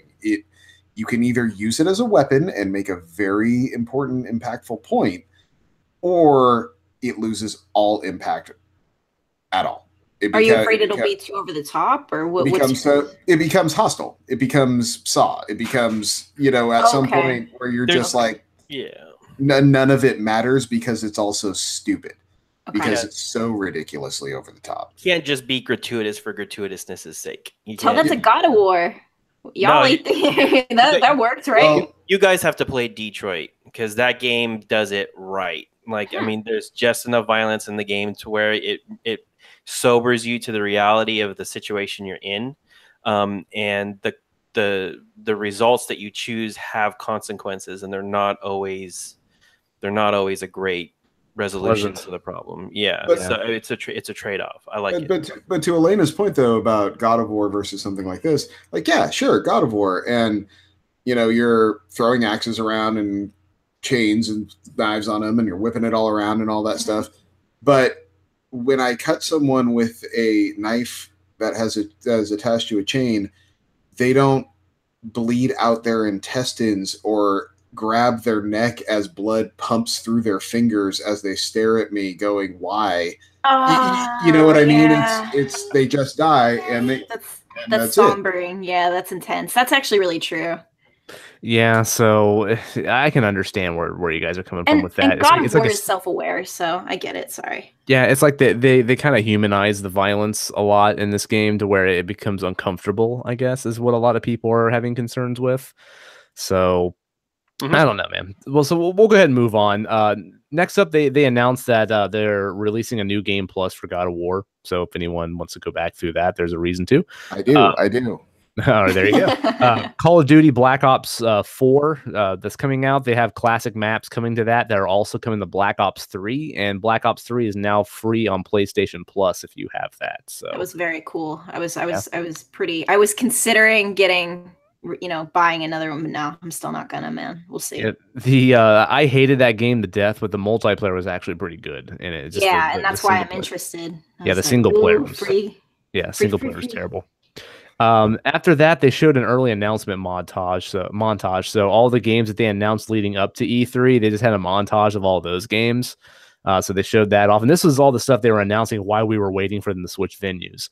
After that, they showed off a Destiny 2 Forsaken trailer, no gameplay or anything like that. It was just a trailer for the latest expansion for Destiny 2. So the next game they showed off was Ghost of Tsushima, or however you pronounce that. Tsushima. Yeah, this is Sucker Punch's latest game, and they announced this last year, but they didn't really show anything to us until now. Pretty big gameplay session here. This game really did it for me. Like, this was the most impressive thing that I've seen at their conference. Like, this game speaks to me. It's a samurai game. It's open world. It's more slower pace. It kind of looks like it has sort of some Dark Souls like combat, but it's more like grounded in reality and a lot more slower paced. It has like sort of like some Tenchu vibes going on in there as well. It's very narrative driven. What did you guys think about this one? That fight scene, man, that cut scene with the leaves coming down, it was breathtaking. And I don't think I'll say the word breathtaking as an adjective for anything else besides that right there, because it was just so gorgeous. I was like, I remember crossing my arms and being like, look at how far we've come. Because I know I'm younger than all of you guys. I get that. But I just remember when gaming was so much different and so much more, just obviously 2D, and I mean that in every way, shape, and form. But it was a very, very impressive. This is a game that it reminded me of I don't know if you guys know the anime Samurai X, but it's like a gory Rurouni Kenshin OVA, and it just reminded me of that so much that I wanted to play the game right then and there. And I think that's success. I think that was a win for them, because I wanted to play it right away. And that's incredible. That hasn't happened to me since The Last of Us, which just happened. So I was pretty into Sony at this point, besides everything else that had happened. I was like, okay, at least the games are good. Okay, cool. Yeah. There's hope for you yet. This is one of those games I was begging for a release date at the end of the trailer because I wanted to know when I can play this, because I want to play it ASAP. It looks right up my alley. Shannon, what about you? Graphically, it was amazing. Like, watching it, like you guys said, like, you couldn't help but enjoy the work that the technicians put into making this game handle the way that it did and look the way that it did. I mean, I was so caught up in the battle that I didn't even notice in the background that the fire was spreading, like, in the field. And by the time that battle was over, the fire had overtaken the majority of that field. And I was like, oh snap. Like, I was so caught up in the fight, I didn't even have a chance to enjoy what was happening in the background. To that extent, like, the way, just the mechanics of the game, going to the like, harking to the, like, Dark Souls type of fighting structure, where there's a lot more dodging and rolling and timing your attacks, and the attacks aren't as fast. That was off-putting to me. It just didn't seem like the type of game I would enjoy playing. It's something I would probably watch a playthrough of, but it's not something I would probably enjoy playing myself. Did you ever play Bushido Blade, Shannon? I might have. PS1 days. Yeah, I know. I probably did. But yeah, I don't remember it. Because that's honestly the open world part of the combat reminded me a ton of Bushido Blade. Like, guys went down in one hit if you timed it right. If you hit if you got your sword thrust in at the right time, guys just went down. People weren't sponges, there wasn't a damage bar. It was like, yeah, you stab that dude through the heart, he's dead. And it was so it was that level of fidelity that first grabbed my attention. I mean, obviously the aesthetics of the game, but then that kind of combat, I thought, you know what, that I haven't seen a game of that nature in a long time, where the combat plays out, I mean, realistically in that fashion.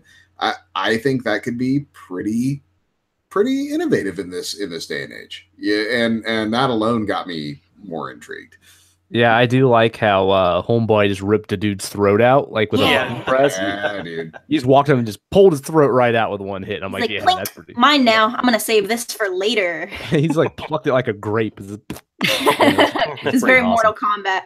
I wanted to ask you guys about the gore though, because you were talking about the gore for Last of Us, and this is pretty gory too. So, yeah, what's the story? This one didn't have people like screaming "Help me!" While they were dying. Point, yeah. I'm gonna have nightmares when I play The Last of Us. I swear, it's gonna be so worth it though. Yeah, it wasn't. Like, help me! It wasn't like quite as visceral as the violence wasn't quite as visceral as The Last of Us. They died more noble deaths. I think that's why they went down one. Yeah. Also, they died off camera more too. That's the other thing. It was like the camera didn't all of a sudden slowly pan in as they gurgled out their last breath. It's just like, yep, okay, I got it. They're dying. Am I laughing or crying? I can't tell. It's like the Last of Us when you kill someone, like their wallet falls out and like slowly the pictures of their children come unraveled from their pocket as they're choking to death. And you hear in the background, her name was Rebecca and his name was Benji. She was 6, he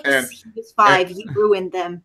And you get a 10-minute vignette of the life they could have had together that gets destroyed one scene at a time as their life drains out of their body. Yes. There's just one bad guy in the background. He only had 2 more days till retirement. He wasn't even supposed to be here today. I know. So the next game they showed off was Control. This is Remedy's new game from the creators of Alan Wake and Max Payne and Quantum Break. This game looked a lot like Quantum Break to me, but it also kind of looked like Psyops in a way too. You play as this female, you're kind of floating around and like doing telekinesis like stuff, and the levels were rotating and moving around. Apparently it's been confirmed that this is a Metroidvania style game too. Oh really? I didn't hear that. Yeah, so apparently that's the way the progression kind of works. It has like this world and you're exploring and getting upgrades and moving around. Like, this sounds right up my alley. So they didn't really go too in depth with the gameplay, even though that's what they showed was gameplay, but they didn't really go into the systems and stuff too much or the mechanics. But it looks really cool. Visually, it looked really great. This is a PlayStation 4 exclusive. Apparently, Remedy's done working with Xbox, so they're hopping on Sony's team here. So this is going to be a PS4 exclusive, but it looks pretty cool. Do you guys like this one? Oh yeah, I was all over this. As soon as I saw, I believe it was she levitated in the air, and then there was the big like crimson colored explosion around her, and she dropped these like crazy telekinesis attacks. And you're exactly right. The first thing I thought of was Psyops 2. Did they make Psyops? Is this Psyops? Yeah. At that moment, I was buying it regardless of what this ended up being. I was in, and then I saw Remedy and was like, "Yep, okay, so we're doing this." Just again, take my pre-order. I want it showing up at my house. I'm buying this. Yeah, it looked dope. Date of, please. Yeah, I mean, looking at PlayStation's conference up until this point, I was a little depressed because honestly, I didn't really see a game that spoke to me as something I wanted to play. So when I saw this game come out and I saw the faster paced action, and she was just lighting people up with that futuristic folding gun of hers, and she was using all those powers, I was just like, yes, finally something that I want to play. So I was stoked. I'll be in on this game. Awesome. Now, the next one they announced was the one that I was hoping we would see this E3, and we finally did it. Yes. And this game is, oh, dude, it looks so good. So they announced Resident Evil 2's remake, finally. And the game comes out in January. Like, we're getting really soon. They pulled a Resident Evil 7 on us here. This game is running off of Resident Evil 7's engine. It is now in third person. It's like an over-the-shoulder camera. They're very much... I was worried about they weren't going to focus too much on survival horror, and it would end up like another Resident Evil 6 action game. Apparently, that's not the case. The ammo is very scarce. There's still the typewriters with the ink ribbons, I think, are still in here. Because I saw in a gameplay preview where they could interact with a typewriter. So I can't confirm that, but it looks like it still is. The game, apparently the zombies will kill you in like 1 or 2 hits if you get caught by them. You can die really easily. All the situations they put you in, will override you with zombies, and you have to try to escape. It's not all just killing everything. It looks like they got the atmosphere down really well here. Really well. I love the look of Leon and Claire. They kind of made them younger looking. It's like this is like their first rodeo kind of thing. This is like the first game they appeared in. Well, because Leon's supposed to be a rookie cop, right? Yeah, it's like his first day or something on the job, and he's just like, "What? I wasn't supposed to. What?" Yeah, this was like fresh out of college, Leon. Like he looked like it too. They both look very, very young. Yeah, like he's got the high in the sky, hopes and dreams in front of him, Leon, that just walked into a shitty situation, a police station. Like he's in a J-pop band or something. Yeah. Like he's a little boy band member or something like that. Nice haircut, fool. Nice haircut. Yep. So everything I wanted this game to be, like everything I wanted, it is that, at least based on what I'm hearing. So I'm sure there will be certain things where they kind of miss the mark, but this is another game where, and Sony, man, stop taking my money. This is another game I'm probably gonna buy day one. So yeah, I'm broke. As long as I can beat the game as a piece of tofu carrying a knife, you can. Apparently, they said all that stuff's in here. Oh, you serious? You could be tofu? I'm pretty sure. Yeah, I'm pretty sure they. All right. Collector's edition. I want tofu. I want tofu statues. Let's do this. That's what I was just about to say. I want a tofu statue. They did not confirm that stuff is here, but they did say that all the content from the second game is going to be in here. So you can go through the mission A and mission B versions of each character, and the mission B versions will have that robot that busts through the walls and stuff on you, and all that stuff. And this game looks fantastic. Resident Evil 2 is probably one of my favorite games of all time. It's my favorite game in the series. I have beaten that game probably 10 plus times on multiple platforms. I love it to death. Oh. I really hope they don't mess this up, because if they can do it right, this can make that experience for me even better. This game is super memorable to me. I'm very nostalgic for it, and I'm a big Resident Evil fan, even though I'm not a fan of what they've been doing over the previous years, but I loved Resident Evil 7 to death. So hopefully, I adore that game. Yes. So I'm hoping that this continues the trend that they started with Resident Evil 7, and this is a fantastic remake, and it looks like that's the direction they're going. So are you guys excited for this one? Yes. Yeah. I'll tell you that this is probably a lot of games that have come out this year. Like there's certain games in that franchise where that's the only game I focused on, or that's the only game I really beat in that series. And Resident Evil 2 is the only game in the any Resident Evil series or game that I've completed multiple times. I love that game. Oh. And I enjoy I love seeing this come back out. I didn't know, when you saw the trailer open up, I didn't know what the game was for.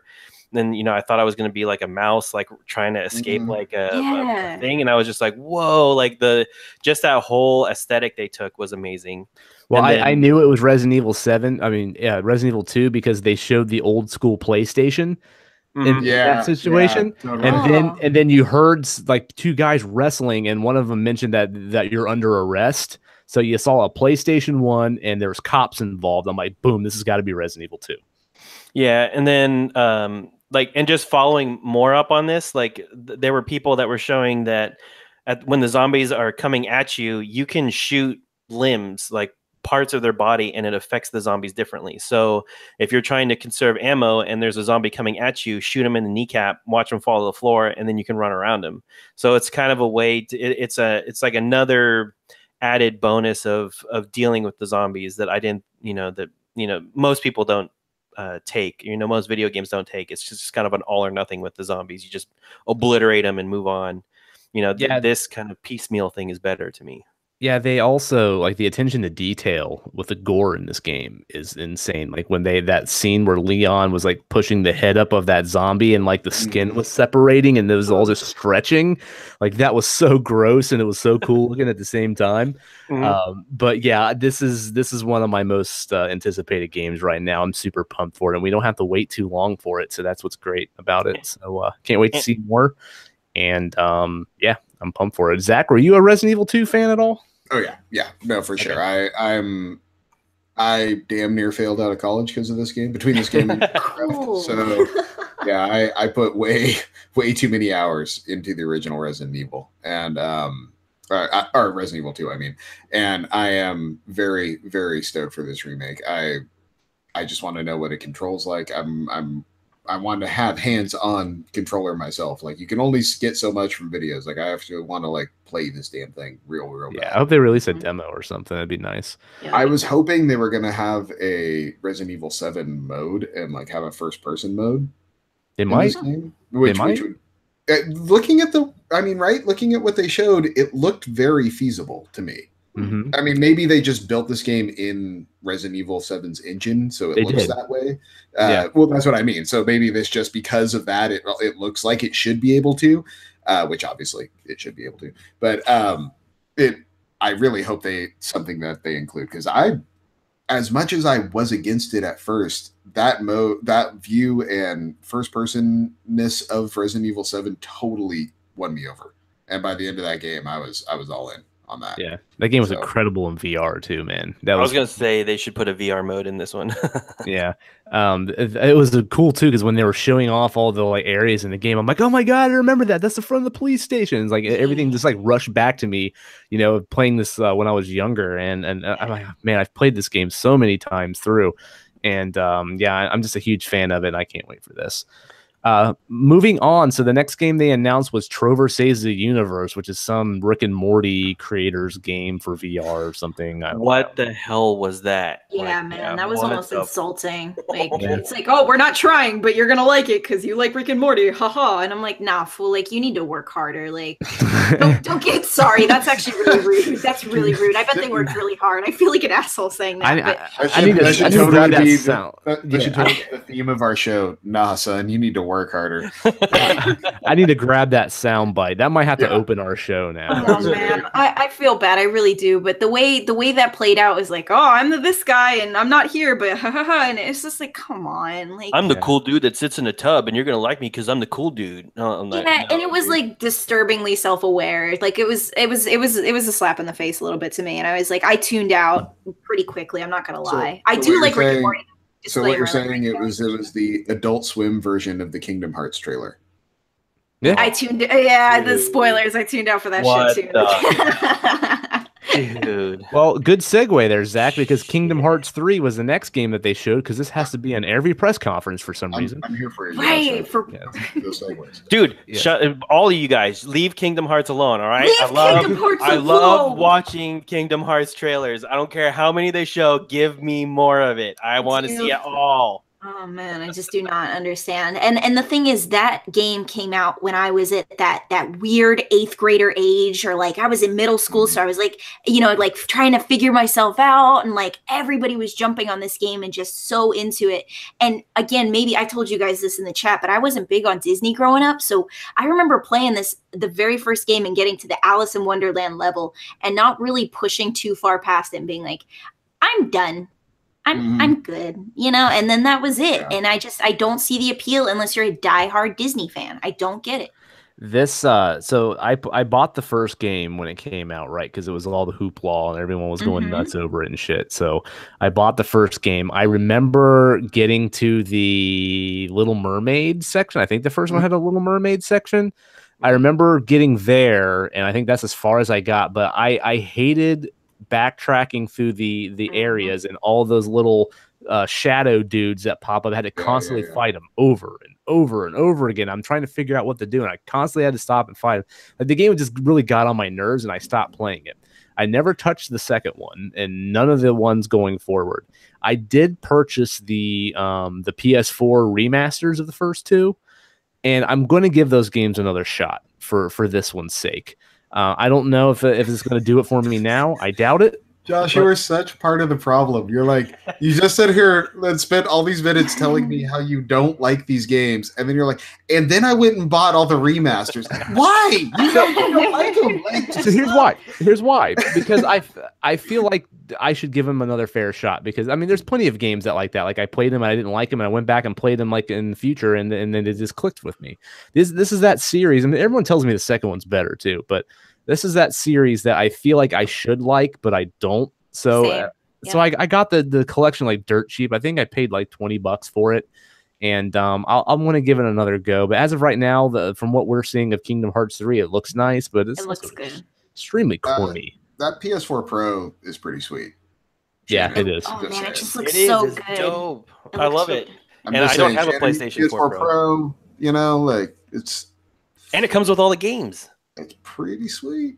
Just know. throwing it out there, bro. Just Don't tempt me, dude. I'm gonna apologize to Maggie now. Maggie, I'm sorry. Yeah. Just don't open that Amazon That's your box. sound clip. Yeah, right? Oh, don't check your I'll be orders. over next year for your birthday, Shannon, because I'll be kicked out of your house until then. Honey, you're working doubles next week. Yeah, some overtime. Yep. So the next game they showed off is the extremely weird Death Stranding. Oh god. This game, they actually showed some in-engine gameplay stuff now, but we still have no idea how this game I plays. see that thumbs down. That the start to that intro though, like what the what the hell was that? Yeah, my god. Now maybe it's just me, and I'm sure it is. I direct your hate to @Zackle on Twitter. You're no stranger to shitting on Kojima. Well, here's the thing. I don't understand how, but it's just so weird is good. Like it's just weird with no context. It's just weird. He's built an entire career out of decent mechanics, and it's just so weird. Like that's I don't know about that. Like the most recent Metal Gear about was, that. It's the first thing anyone tells you about Metal Gear Solid. It's weird. Or some variant of like, oh, and the Kojima-ness of it. It's always mentioned in the "Tell me about Metal Gear." You know what I mean? Nowadays, yeah. Back in you're right. And so, like, the first Metal Gear game was too overly weird. Well, but okay. Everyone after that was. Well, I mean, once you get to the second game, you got a fat guy on roller skates going around. You know, it's like, what the hell's going on here? You're on an oil rig on roller skates. Metal Gear Solid 4, everyone tells you is the best game ever, and 20 minutes in, you're watching a cinematic of a guy cut up a snake that you can't skip for some reason. Like, yeah, it's great. Flying eggs. Watching this is amazing. You know, but it's like, and so for Death Stranding, he just leaned way into that shit. Like, you know, just, oh, this is what you guys like, so let's do this with Norman Reedus for some fucking reason. And he doesn't have Konami like trying to reel him back a little bit. Yeah, and maybe that was full blown. Jesus Christ, maybe that was a good thing. Maybe he needed a little bit of control because this is just.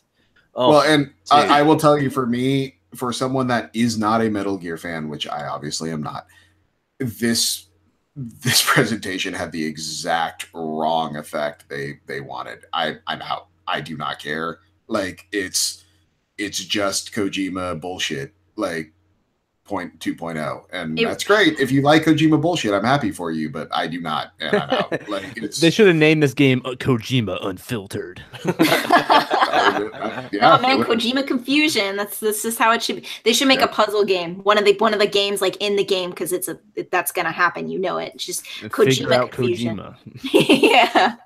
Oh, God. I'm completely opposite of you, Zach. I'm not much of a Metal Gear fan either, but for some reason I'm strangely fascinated with this game. The world that they've built is so off the wall and out there that I want to instantly know more about it. And see, that's the frustrating thing for me as a gamer. I agree with you. Like the part where they're hiding from the unseen monster, and it's apparently something that walks on hands, very large hands, but it's invisible, and it's like hunting them, and they're trying to stay quiet and out of sight. Like I was very interested in that. That was super cool to me. And the next thing I know, all that doesn't matter because there's like black ooze spike things that are bleeding into other things. Like, who cares? At that point, it's like, all right, who cares? And then oh, go ahead. Sorry. I'm saying, but just to sum up, but like that's what's so frustrating is there's these moments where I'm like, yeah, tell me more about that, and it's instantly just washed away in bullshit. Yeah. There was more walking in this demo than there was in some of the Lord of the Rings movies. Yeah, I like the people that were photoshopping like Uber logos in it. Like he was just like an Uber guy on foot. I like that. Because there's actually like a dude on his back, like wrapped up at one point, looked like a dead body. Yeah. But to me, like that sequence when he had the little flashlight thing going on, and like you could see they were revealing the shadow people like hovering in the air, like trying to get to them. like stuff like that made me extremely intrigued in this. So I'm not writing it off. I do agree with you. It's extremely fucking weird and I have no idea what's going on, but I think that's sort of strangely the appeal to it. It just makes me fascinated to learn more about this world. And I think just the tone of it and the darkness of it just it just attracts me for some reason. I know it's very emo sounding, but I don't know, man. I want to know more about it. I'm not 100% sold on it, but I am very fascinated with it. So, all right, moving on. They announced Neo 2. That was a surprise. I wasn't expecting that. You know what? I missed that entirely. I was reading a recap after did that happen outside of the press conference or that happened during the? It was right after during it. Yeah. I must have I totally missed it. It was one of those, I was reading a recap and I'm like, wait, Neo 2? What? Yeah, they showed no gameplay or anything like that. It was just a little CG trailer. It was like maybe a minute long and that was it. It was real fast. So after From Software's trailer, they're like, wait, cut that, don't show that. Yeah. Just before we get to the last game, they did sneak in a little extra announcement right after this, and there's a game called Daracine or something like that. This is From Software's VR game that they're making for PlayStation VR. We know nothing about it. It looked very strange. Some kind of Victorian era things going on inside of a house, and I know nothing about it. It kind of looked like an episode of Downton Abbey or something. Like it was very strange, very artsy fartsy. Yeah, so I have no idea what's going on with that, but From Software's got me interested because I love that company. What I've heard about it is it's like a ghost game. You're going through this thing and interacting with ghosts and stuff. I'm curious if it's like a Fatal Frame type of thing, because I could see that working in VR very much so, that type of setup. But it didn't it was a very limited trailer, but there didn't seem to be any sort of like interacting mechanic, like no camera or looking glass or anything like that. So very confusing with that one. But anyways, they closed the show with Spider-Man. Now, before we get into this, now this just sounds like this is up Shannon's alley because this is like action, over the top kind of arcadey kind of game like he likes. But this game looks impressive, but to me, it looks like I've played this game before. Well, you probably have it's an Insomniac game, right? So if you've played any of the what is that?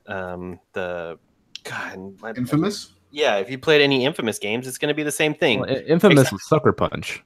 Was it? Who's Insomniac? Insomniac made Ratchet and Clank. Okay.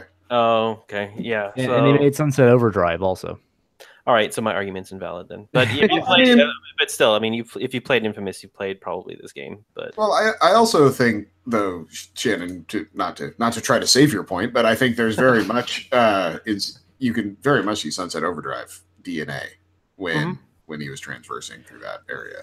To me, this just looks like other Spider-Man games I've played. We've had open world Spider-Man games like this before, and some of them were good, some of them were bad, but this just doesn't seem like anything fresh to me. Like, I'm not saying that the game doesn't look good. It looks very good, and I will very much play it, but I'm not like super crazy excited. Like, they could delay this game tomorrow, and I probably wouldn't care just because I just feel like this is something that I've played before, and this isn't anything super fresh to me, even though I'm the guy that's clamoring over a Resident Evil 2 remake. But I don't know, like this, I feel like I've played this game before already. That's kind of where I'm at. You see, I haven't really had, I haven't dove into many of the Spider-Man games, so to me, not having that kind of experience, I think it adds to the freshness of it because it's just something that's new for me to dive into and be in that world and have fun with. And a lot of the attacks and the combos and just the fact that the map seemed clear, the objectives seemed pretty easy to follow, and just going from point A to point B, like slinging webs and like flying through the city and just rocketing all over the place. That seems fun to me. Like that's something I could easily just spend hours just rocketing through the city, looking at everything and trying to find the highest points and just jumping off of the tallest buildings and just seeing how fast I could get them to just swing through the city. All that stuff is it's just calming. It's fun. It's high energy. it's bright. I like it all. I just And love I can everything about it. I can tell you from games, other Spider-Man games where that's the traversal is like through an open world city like that. It is extremely fun. It Yeah, really you can is. kind of get lost in it. Yeah. So I'll tell you, this gameplay demo or trailer or whatever it was sold me. It was literally 3 seconds in. Spider-Man jumps down, webs or car door or shield out of one guy's hand and spins it around and knocks down like 5 people. And I was like, and it was so effortless and fluid and fast that I was just like, yep, done, sold, take my money. Like it was just like, yep, that's how Spider-Man moves. Great. It's like Batman Arkham games, but significantly faster. Yeah. And what it felt like. the only thing that would have made it better is if Venom was in it. Well, he might be. They said that Who that's not all the knows? villains in the game. Yeah. Oh, really? I thought it Yes. was 5. No, there's like several more that they didn't show. Nice. So They set up the Sinister Six, is essentially, and then there's one missing, and then at the end he's like, "It's you," or whatever. So, I mean, I'm guessing it's Doctor Octopus. It's like the one guy they didn't show, but yeah, maybe that's Venom. Who knows? yeah. I think they said there's even more than that too. But yeah, I mean, I'm sold on the game. It looks great, but this is not one of those games that I'm clamoring for at the moment. So, what about you, Elena? No, I'm kind of in the same boat, man. I think it'll be. I've played games like this before, previous Spider-Man games, and it doesn't seem much different. It just seems better. You know what I mean? I feel like they took something and they made it better, and it will be fun. It won't be something I spend money on, but if somebody has it at their house and they're playing it, I'll be like, "Yo, can I play that? I hella want to play that." You know? Yo, can I play your Spider-Mans? Right? Because that's all. Yeah, man. But I completely agree with you in the sense that it's going to be a good game. I have confidence in that, but. It doesn't strike me as anything like super cool or fresh or new, you know what I'm saying? But there's nothing wrong with that as long as you know what you're, paying for. Yeah. Zach, what were you saying? I'm sorry, man, we cut you off. Oh, I'm just it's just the opposite of me for how you feel about this game is how I feel about Last of Us. Is kind of that same thing of like, yeah, I'm happy people are happy, and I'll probably play it eventually, but I don't know. Yeah, that's valid. That's true. Okay. Gotcha. So what do you guys feel about Sony overall? Let's start with you, Shannon, because you're probably the biggest Sony guy here. Yeah, I don't know. Just because I'm the fanboy, I hate giving him like a low grade. But it started off slow. It was jarring, like when they went from the immersive experience to just showing you the games, and it started to pick up its pace and get it there. But I don't know. Like half the games weren't really my style. I do appreciate the quality of the games that they're pushing out. I would probably give them a B plus, like around that area. It wasn't like it didn't blow me away, and I'm not grading them on the presentation, but the games that are coming out seems like it's bringing joy to a large amount of their fan base. So for that reason alone, I tend to give them a higher grade. So I'd say B plus. Okay, Zach. Solid C. And Oh, it's wow. and it's because that press conference was god awful. If the games weren't as amazing as they are, that is an F. Yeah, that would have been an F. Yeah, so I am averaging an F and an A together, and you get a C. that is what's happening here. That's a solid C. Yeah, it passes. C's get degrees, but. It was nothing. Man, that presser was painful to watch. It was bad. Yeah. Elena? In my opinion, out of what I watched, it was the weakest in regards to presentation. It was kind of almost offensively bad. I really wish they had put some more thought into it. But it's almost offensively bad. I'm getting a compliment. I swear, I'm getting there because I'm good at being critical. But I swear I can be nice. No, but I like that they switch course halfway through because I really think Shannon's right, and they just pulled the plug and they were like, "Yo, this isn't the best decision, so let's not do this." But game wise, I'm excited. I'm as excited for these games as I was for Nintendo. So Sony and Nintendo are really where I'm at. So all the games, I'm excited. So I'd give it a B minus, but that presentation, man. But the music was good. It was just too long. And the guy with the flute, and I don't know. I'm all mixed up inside. That's Sony in a nutshell, man. Like, I don't know how to feel. All right. I personally thought they were okay. I mean, I liked what I saw here. There's a couple cool surprises like Resident Evil 2 and Neo 2, stuff like that. I think I'm just I think Sony during the 2015 E3 just sort of ruined all their like following E3s for me. Like that one was on such a high note and got everyone so hyped that now they have all these ones that are like completely fine and serviceable, but they don't reach that level of excitement that we did with that one. So I'm like, also they don't mention any of the games they brought up in that 2015 anymore. I know, right? Yeah, like where's Final Fantasy? Yeah, they should not have announced that game. No, like, I they think that was shouldn't a have, huge because mistake. the hype was so real. I was there for that. I was at PSX, and everybody was losing their minds, and now nothing. Like, I'm not invested, but I'm sad for the people who are sad. Zach. Yeah. Also, they should not have announced Shenmue, like, at all. Like, I don't want to talk about Shenmue. I would probably give them like a C as well. I mean, we saw some good stuff, but their presentation, like the pacing was terrible, and it wasn't anything like too out in the ordinary. Yeah, it was just weird. It was weird. Yeah. All right, so let's move on to Nintendo, the last one of this E3. We'll probably move through this one pretty quick because there's not really a whole lot here to talk about.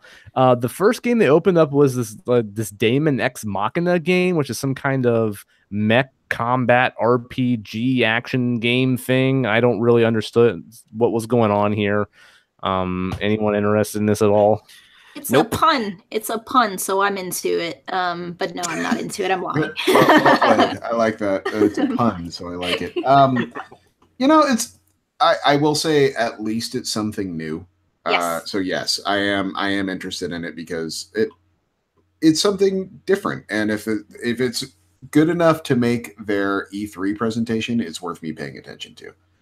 Okay. I'll pay attention to it, but I won't pay dollars for it. We'll see. We'll see. I mean, you're probably absolutely right, but I reserve the right to think this looks sweet at a later point.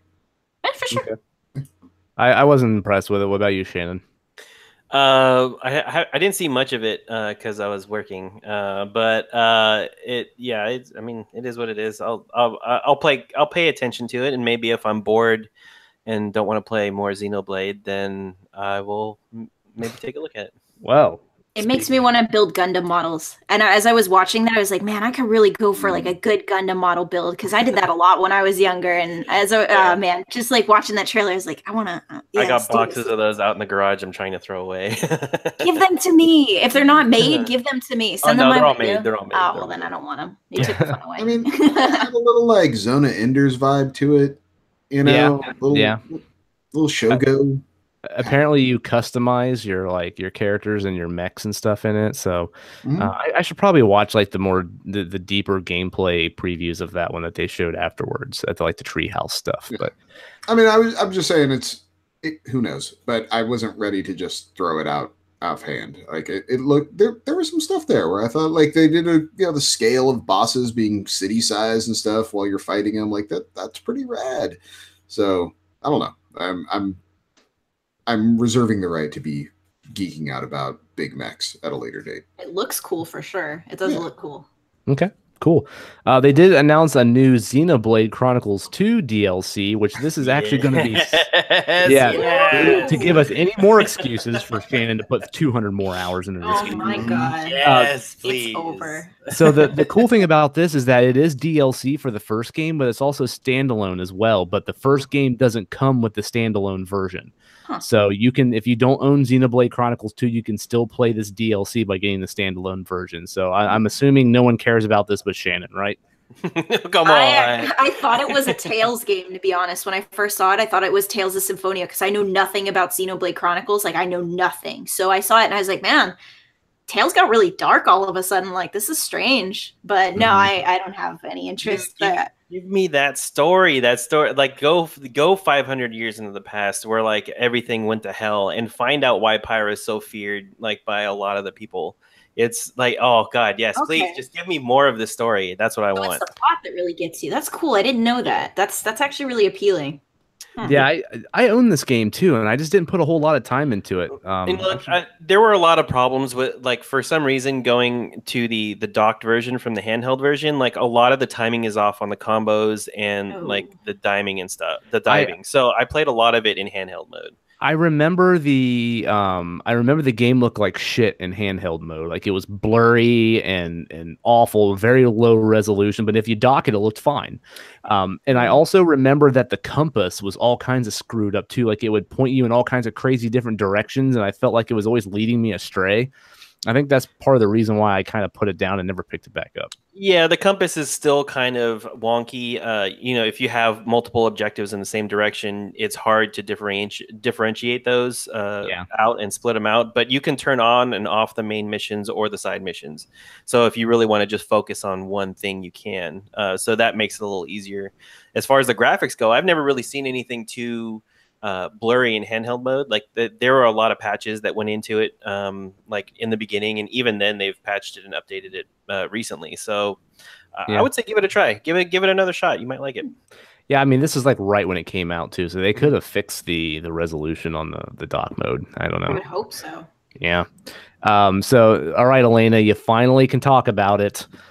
They showed off some more Pokemon Let's Go, Pikachu, and Eevee. And Zach was wrong, so I'm happy. Yeah. I was listening. I got What you. was he wrong about? You said they weren't going to show any Pokemon anything and that they already got it out of the way. I was surprised, yeah.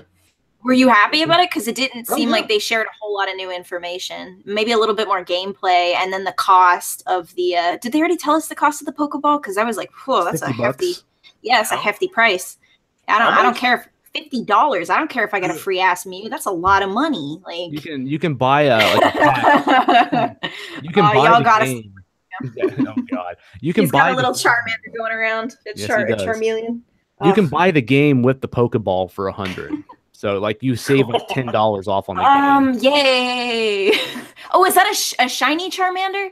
Y'all, you got to get on this webcam because this is not fair or right. We've already got memes going on in this on that Pixel Life. This is insane. When my son leaves all his toys around, it's great. You know, I have props. Like your son has good taste. I see that Charmander. I see that Charmeleon. That is brilliant. Yo, I want a Charmander Batman mobile. Come on. That's not fair. So, Elena, I know that you were clamoring to talk about this game and you didn't get to last time. How are you feeling about Pokemon Let's Go? Thank you for letting me talk about it. That's super cool, man. I am very hype. I am on that hype train. Oh, dude, I don't have words. I'm trying to. Yeah, boy. I wanted to join this train with you, fool. Let's go. Let's go. Let's ride that train. I'm excited. I'm a little upset that it's Eevee and Pikachu. I get it. I want it to be like Teddy Ursa and Toxicroak or like somebody who's I get it, but like give me something better. Like Graveler and Geodude. Give me a fucking Golem and give me something good, man. I'm sick of fucking seeing Eevee's face. Sorry, I'm just getting heated. I'm sorry.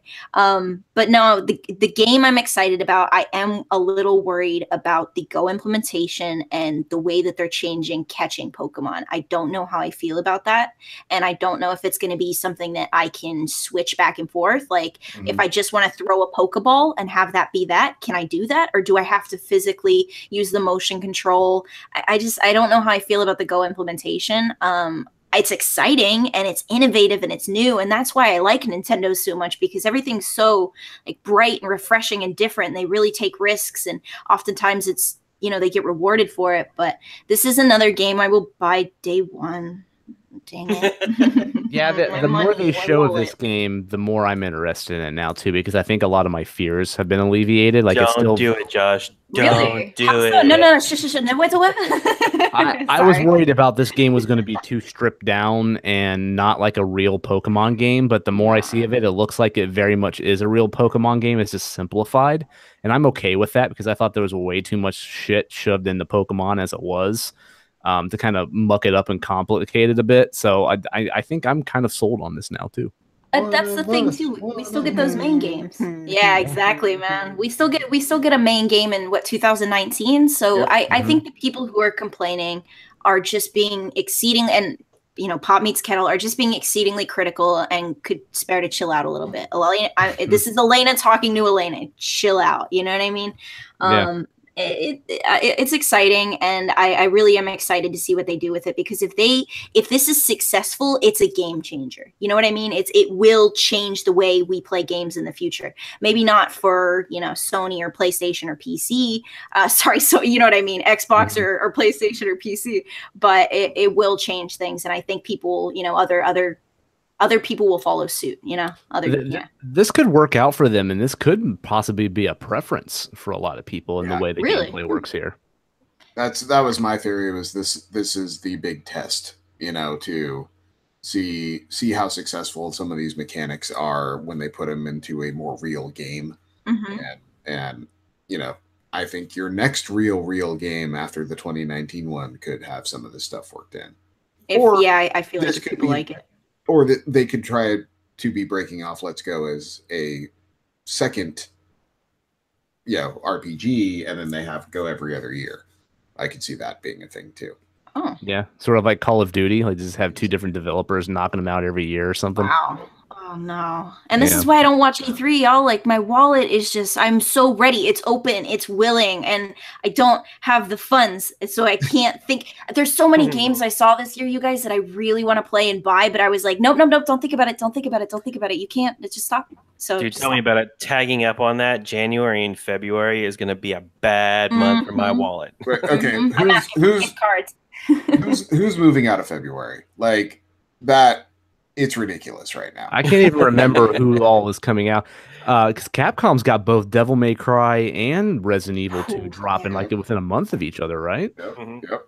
I'd have to look at the list, but yeah, one of them might be getting delayed. I don't know. I think Capcom will deliver, because they've been nailing their release dates. Yes.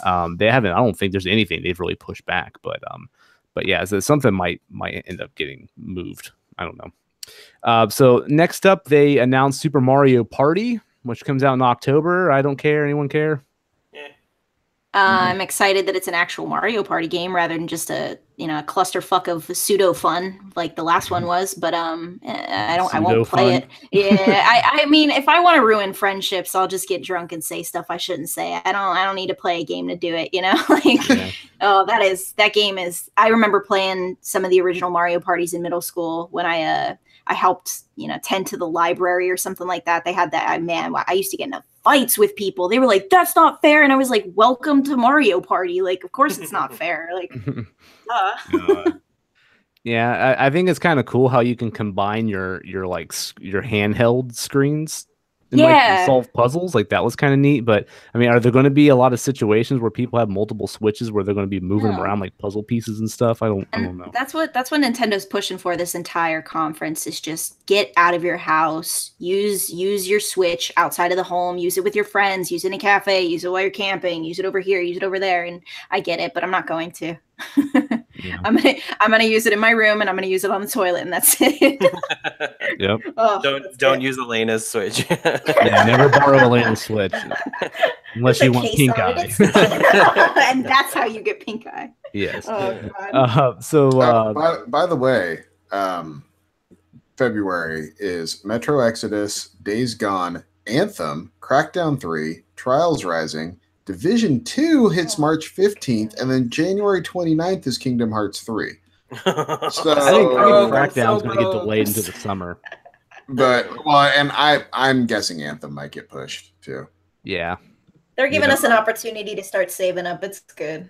I'll open a new account and save up. As the conferences were going, it was like, and February 22nd. I'm like, wait, everyone can't launch February 22nd. Guys. Like, what are you doing? Yeah. So the next game they showed off was Fire Emblem Three Houses. This is the only game they showed that was a 2019 game. They said they weren't going to show anything from 2019, but they did with this one. This looks like it's sporting a brand new graphics engine. It looks like there's like some third person, like kind of roaming around towns and stuff going on here. And then it has a traditional turn-based combat.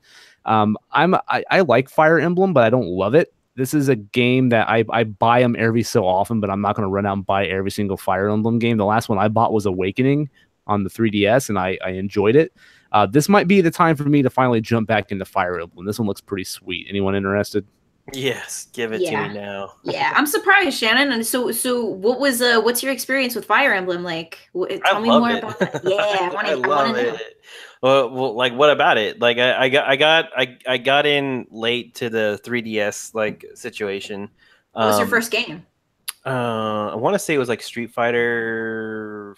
It was like 4, 5. Wait, what? No, for Oh, Fire for Emblem. What was Fire your first Emblem? Fire Emblem game? Yeah. Oh God, I went all the way back. I bought like I'm trying to remember. I have to look behind me. Keep talking. You're an OG fan, right? You're an OG but fan? I've played every Fire Emblem game. I just Okay. love the strategic like just the thoughts, just getting everybody set up. I like playing on the more casual setting, so if somebody dies, I don't lose them.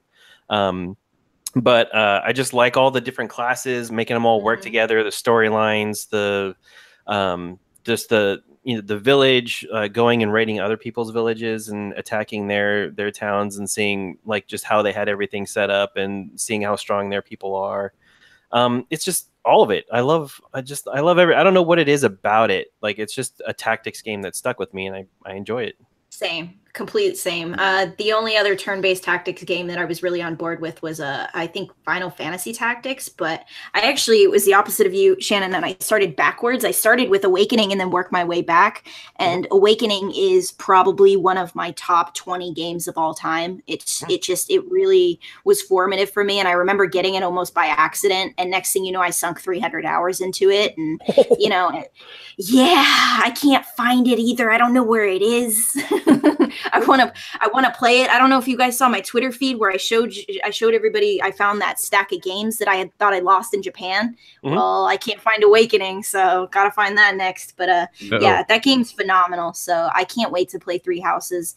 It does look more cinematic. It's obviously for a console, so it's going to be more graphically charged, but there's a lot of similarities to the other. I do have some apprehensions. So the release after Awakening, it wasn't very character centric, and it took all the fun out of relationship building or whatever, those dynamics where you go from C rank to B rank to A rank to S rank and yada yada.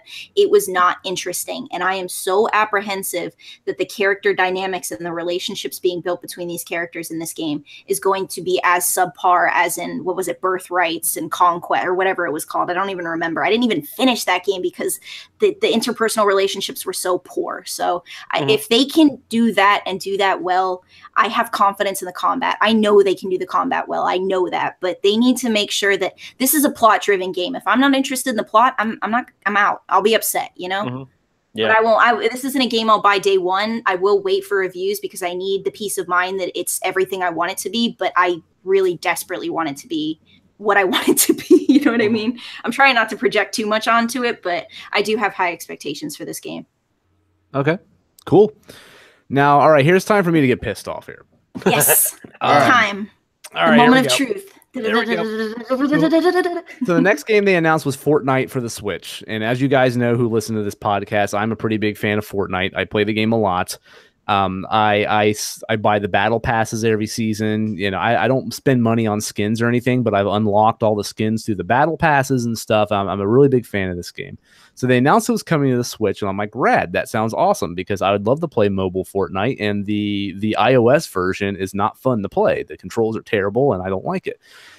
So I was all ready for this, and they announced this, like, it's out now. You can download it like right after this show. So I downloaded it, and I go to log in with my Epic account, and I can't get into it. It says that this is not allowing me to log in. So then I'm like, what the hell is going on here? And I looked it up. Apparently, Sony, since they're the only one out of the group that will not allow crossplay, they tainted your account, your Epic account somehow. So basically what's going on is if you ever linked your PlayStation 4 account to your Epic account, you cannot sign in and carry your progress over to the Switch version or the Xbox One version. And that includes all purchases too, right? Yeah, purchases and everything. Yeah. Wow. So I play the game on PC, but since they give you the ability to link your account to all the other consoles and everything, I'm like, yeah, sure, okay, whatever. I have access to the game wherever I want. I tied them all on there and didn't think anything about it. I never touched the game on Xbox. I played it once on mobile. And then I played it once on PS4 just to see if the game looked like on the running on the Pro. And so I played one match on the PS4, and that was it. I never purchased anything through the PS4 through the game. I just played one match, and then I never touched it again. Just because I linked my account and I played that one game on my PS4, now I can't play on the Xbox anymore, and I can't play on the Switch unless I make a brand new account. Can you play PC? Or is PC I can still play PC just fine, and I can still play mobile, but I can't play on the Switch or my Xbox because a PS4 touched my account. Wow. Now, you can unlink your account, your PS4 account, from your main Epic account, but it doesn't matter. It's not going to do anything. Just the fact that a fucking PS4 touched your account, you cannot log into an Xbox or a Switch. Now that seems like that needs to be the fix. Is if you unlink your account, then exactly, absolutely, absolutely. This is like ex-girlfriend level petty. This is like petty squared. This is so. I'm heated for you, man. I really am. Like, oh man, I'm so glad I didn't get. I almost got into Fortnite during the Thanos stuff, and I thank God for Overwatch for keeping me out of that because I'd be mad frustrated right now. Yeah, and a lot of people are defending Sony on this. They're just like, "We'll just make another account. Who fucking cares, man?"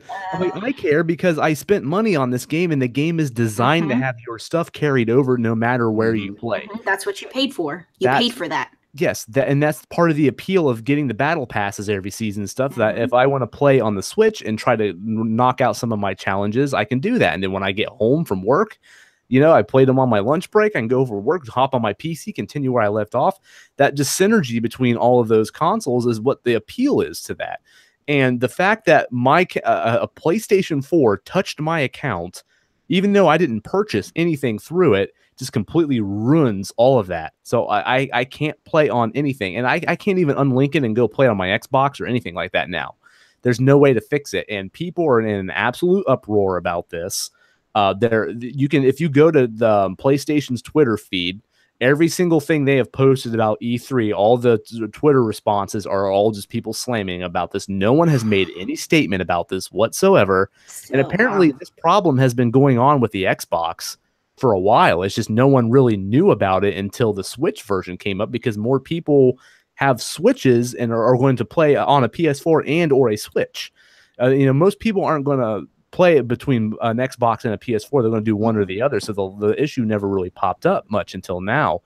And it just pisses me off because now I feel like I can't play the fucking Switch version because I'm not going to go buy more battle passes on another account and start all over again. It sucks. So I did create a new account just to test the game out on the Switch, and it works really well. It's fun. Frame rate's a little rough here and there. That's what I was hearing. Kind of to be expected, though. I mean, yeah. But it looks great. It looks very, very, very close to the console and PC version. Nice. I had fun with it. I mean, it controls significantly better, obviously, than the mobile version. So, yeah, I would see me playing this a lot on Switch, taking it to work with me, knocking out a match or two, on my lunch break, working on some challenges for my Battle Pass. I would love to do that, but now I can't because of fucking Sony. So I don't even know if this will ever get fixed because no one is in Epic. When you log in, Epic even says, calling support and unlinking your account will do nothing. Like, sorry, you're shit out of luck. Support will do nothing. That's basically like, go fuck yourself. We can't fix this. You're out of luck. That's what's going on. The only thing I have that people, Fortnite players, have on their side is the size of the game and how much money it generates. This is the first gamer outrage thing in a long time where I've been like, okay, people have a legitimate point, and this is worth being angry about. This is also the type of thing where if I am Microsoft, I am leaning into this hard. They already have. I've seen was it Major Nelson's post up saying, okay, you can totally link it here and blah blah blah, but this is where you bring all of Sony's policies front and center if I'm Microsoft. You remember when Sony made that video in 2013 about sharing your games? And everyone was no, I don't remember. They're because with when the Xbox One was announced, you couldn't give your friend a copy of your game and they could play it on their system. Right. Remember they did that here you go video. They should do that with crossplay. Have Reggie and Phil Spencer playing Fortnite together. Like they should do something like that to throw shade at Sony. I think great. that'd be awesome. Phil Spencer like being like, "Oh, I've got to go to this meeting," and he grabs his Switch to keep playing. You know, Yeah, and then like Reggie's at home playing with him or something. Yeah. Yeah, I think they should totally do that. Now, I know that the Xbox UK Twitter tweeted at the Nintendo UK account. They're like, "Hey guys, you want to play Fortnite tonight?" So, so that was pretty cool. But yeah, Sony's getting a lot of flack about this. They have not. I mean, maybe it's just because they're too busy with E3 right now. Maybe they just haven't done it. But I'm sure they got PR people somewhere at work. You know, but I feel at least allow the unlink process to actually work, because I unlinked my account just out of principle. Even though it doesn't fix the issue, like I don't want your shit touching my account anymore, Sony. And like in any other game that has crossplay like this, I'm not touching it on PS4 because it will ruin your account, because they don't want you buying items for that game on another platform and bring it over into their ecosystem. Right. And they don't want you playing with other console players because they want those people to buy that console to play with you. It's just a huge mess. So hopefully they end up working this out. But as of right now, it looks like they're not. Anyways, I'll shut up about that now.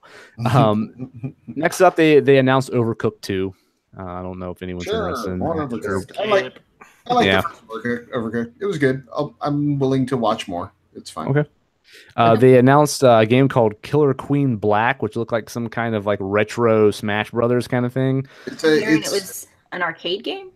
Yeah, but they only made like 3 of them or something like that, and so it's this crazy weird thing. So yeah. Every hipster kid is going to be like, "Wow, it's so obscure. I got to get on that. That's amazing." I've already played Killer Queen. I played it before. It was cool. It cost me $600 to beat, but it was so worth it. And I really like supporting indie devs. So okay, I'm a bad person. I'm sorry. So the next game they announced, which this one's actually, it might not sound like it, but it's actually kind of a big deal. Hollow Knight is now out on the Switch. This is a game that's been in development for a while. It came out on PC last year, and it was really highly rated. I know a lot of people put it as their game of the year last year. It's Did you play it, Josh? I did not, because I was waiting for this version. So now that it's out and it's $15, I'm totally jumping on this here very soon. I get paid Friday. I'll probably grab it Friday. This is a Metroidvania styled, very atmospheric, artsy kind of platformer game, action game, and it's very highly rated. People seem to really love this game, and I was waiting for the Switch version, so I'm sold. It kind of has the aesthetic of like a Newgrounds platformer game back in like the early 2000s, and there's like a warm fondness for that. I always have like a warm fondness for games like that. So sort of like like an Alien Hominid game. Yeah, exactly. Yeah, it's kind of got that vibe. I like that. Yeah. After that, they announced Octopath Traveler. They have a new demo coming out on June 14th, which is when this episode airs, so you should be able to go download that. The game comes out in July. Looks pretty sweet. I played the demo when they last had one last year, and I had some issues with it, but otherwise it seemed pretty cool. So this is one that I'm interested in, but not quite sold on yet. Anyone else all about this one, JRPG? I'm definitely playing the demo. It's been a long time since I played a game like this, and Robbie was just raving about it. Remember back in the day? Yeah. Well, when I played it, the problem I had is it seemed overly difficult, and it seemed like right from the start you had to grind like crazy. But that might be fixed, because that was just like a beta, like try it out and give us feedback kind of thing. So that might be very much fixed. But other than that, like narratively, I really liked what they were doing with the story with that game. Like there was one character, it was surprisingly mature. There was one character that's like a prostitute that was being like controlled by like this pimp kind of guy. You had to like break free from like his reign or something, and then you go off on this adventure, and there was some pretty heavy subject matter going on there, and I actually liked what they were doing narratively there. So I'm still very much interested in it, but I really hope they fix the grindy difficulty issues with that one. Next, after that, they showed a montage of games, which just had Crash Bandicoot, Captain Toad. They have Carcassonne coming to the Switch. Ark is coming to the Switch. Wasteland 2, a new Monster Hunter, stuff like that. Just kind of quickly showed some games. And then they dropped the big one at the very end, which was Smash Brothers. This is Super Smash Brothers Ultimate. The big drawback here is that they are literally including every character has ever been in a Smash Brothers game in this one. Otherwise, it looks a lot similar to the Wii U version. Sonic's back in there. The Ice Climbers are back. They added Inklings, Ryu, Cloud, Snake's back in there. They have all these multiple Mega Man characters, and the big one is that they finally added Ridley to the game, one of the enemies from Metroid. People have been asking for that forever, and they finally put them in there. Comes out December 7th. There's going to be GameCube controller compatibility and everything. I love Smash Brothers. I'm definitely sold on this one. Are you guys interested at all?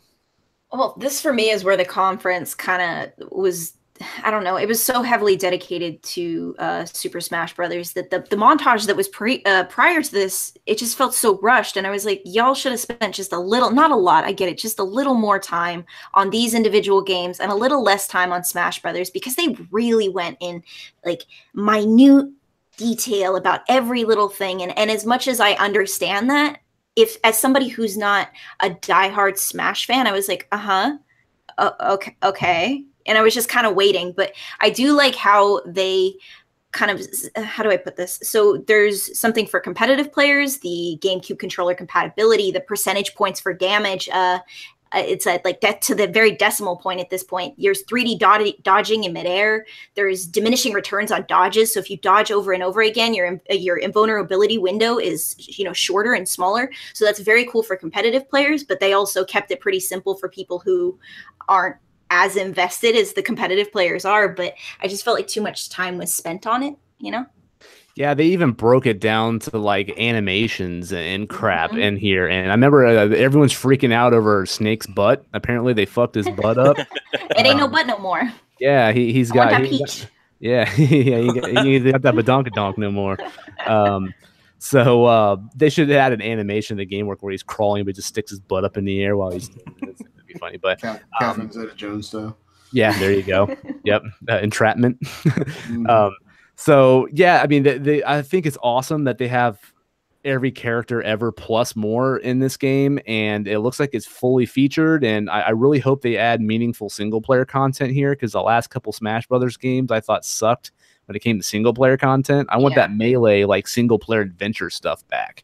Give me that back. But otherwise, it looks like it's more Smash Brothers, and if you're into it, awesome. Here you go. It's coming out in December. If you're not, then I don't think this is going to change anything. Yeah, I am not, and like Elena said, it's like, God, I'm going to stop watching this and just come back. Oh wait, there's nothing else. Oh, okay. Well, yeah, I fast forwarded through a lot of it. I was just looking for character announcements, pretty much, when they were going through all the the technical details and stuff. But if you play this game competitively, I'm sure you probably appreciated the full breakdown on everything. Yeah. But me personally, I'm not like that. So, what about you, Shannon? Are you a Smash Brothers person?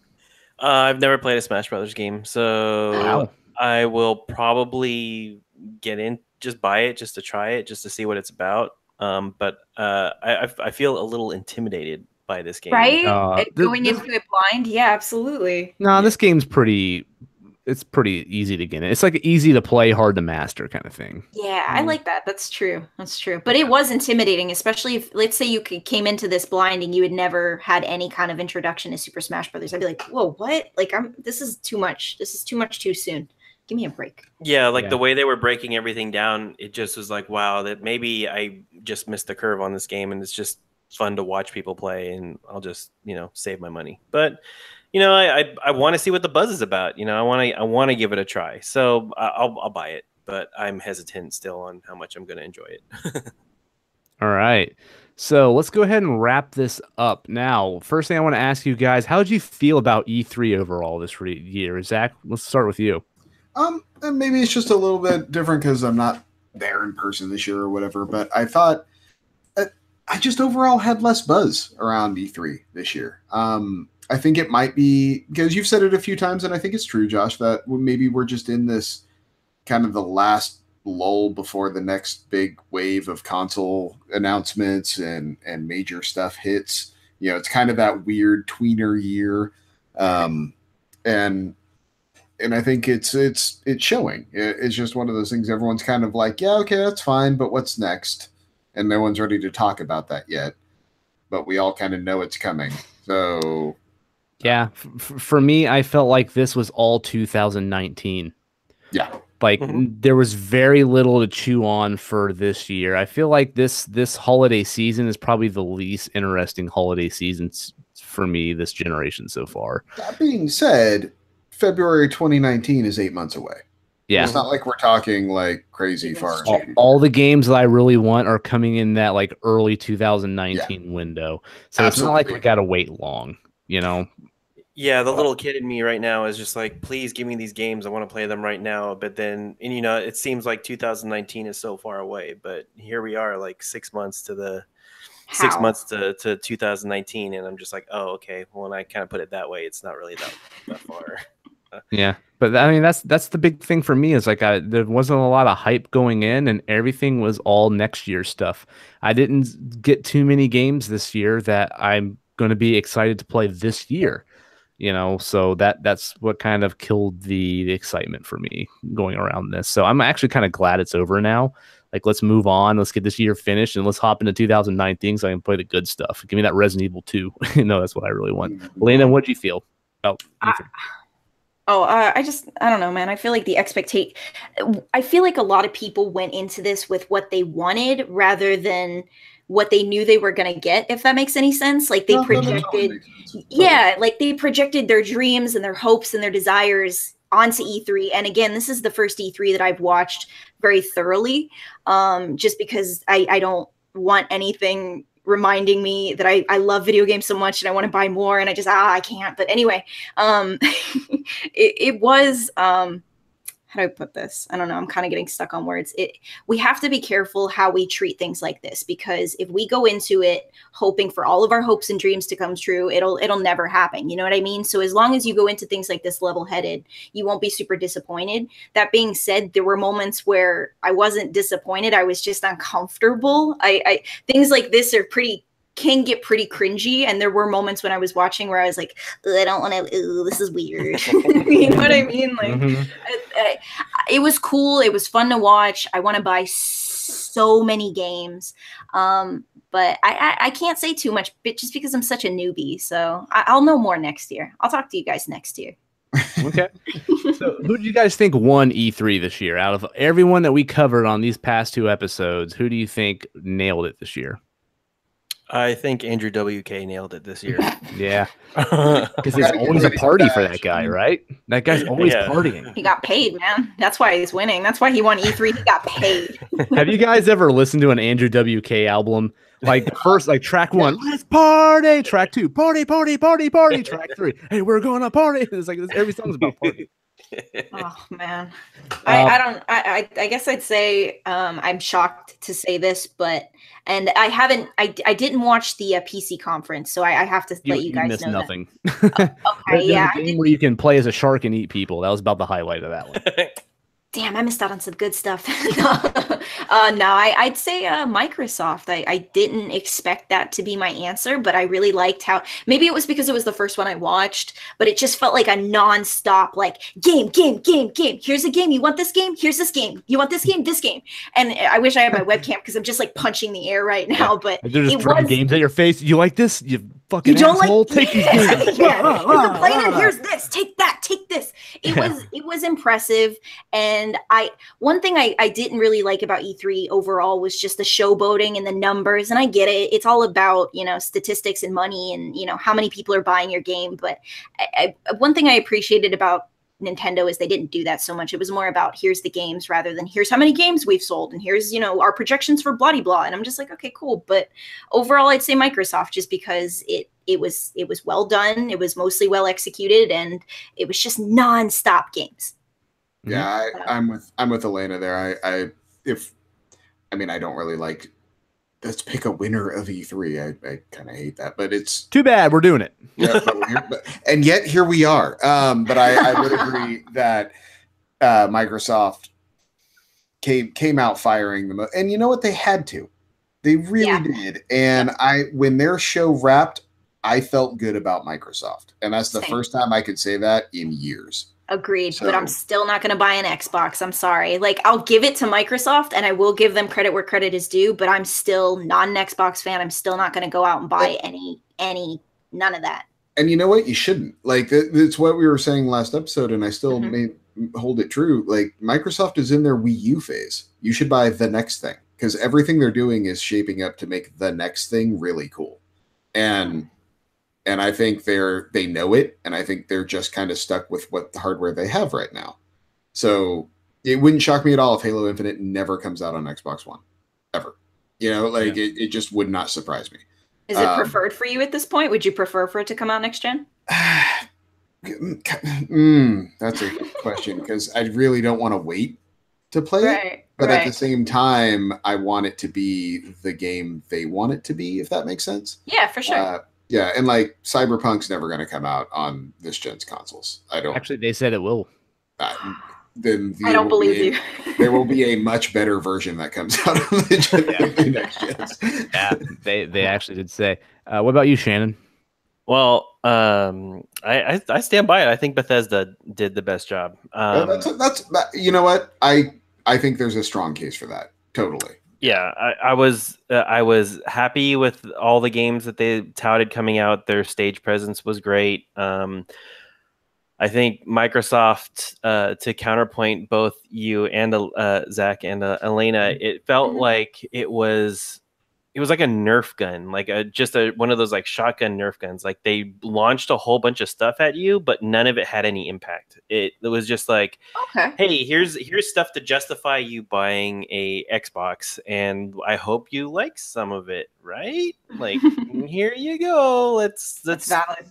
See what's going on. And, you know, I applaud them for finally waking up and realizing that they don't have crap on their system that would entice people to buy an Xbox. And they're making a noble effort. I just think it's too little too late. And to piggyback off of your statement, Zach, I think they are getting ready for that next console. So it's just like, here's basically what we have for the rest of this product of this console's life cycle.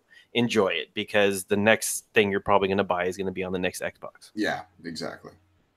For me, I'm with Elena and Zach. I think Microsoft did the best, and the reason why I think they did the best is because I think they had more games. The press conference was paced very, very well, and they not only did they tell you about what they're working on now and what they're working on in the future, but I think they had a very, very good variety of different types of games there.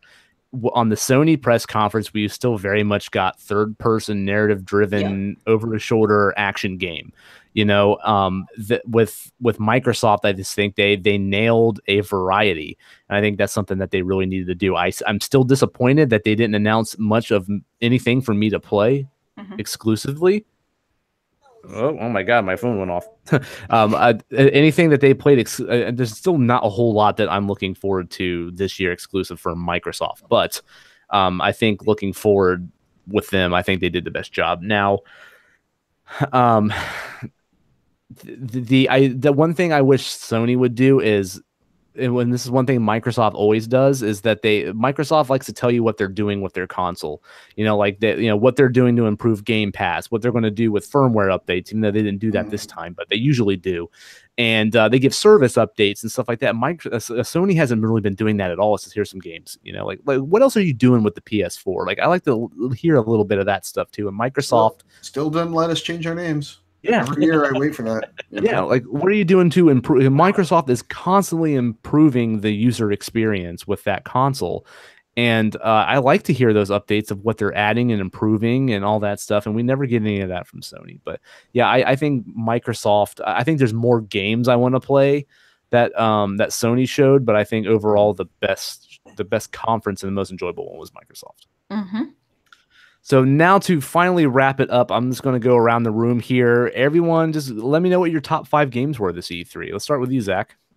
Number one, easily, without a doubt, just give it to me right now, is Cyberpunk.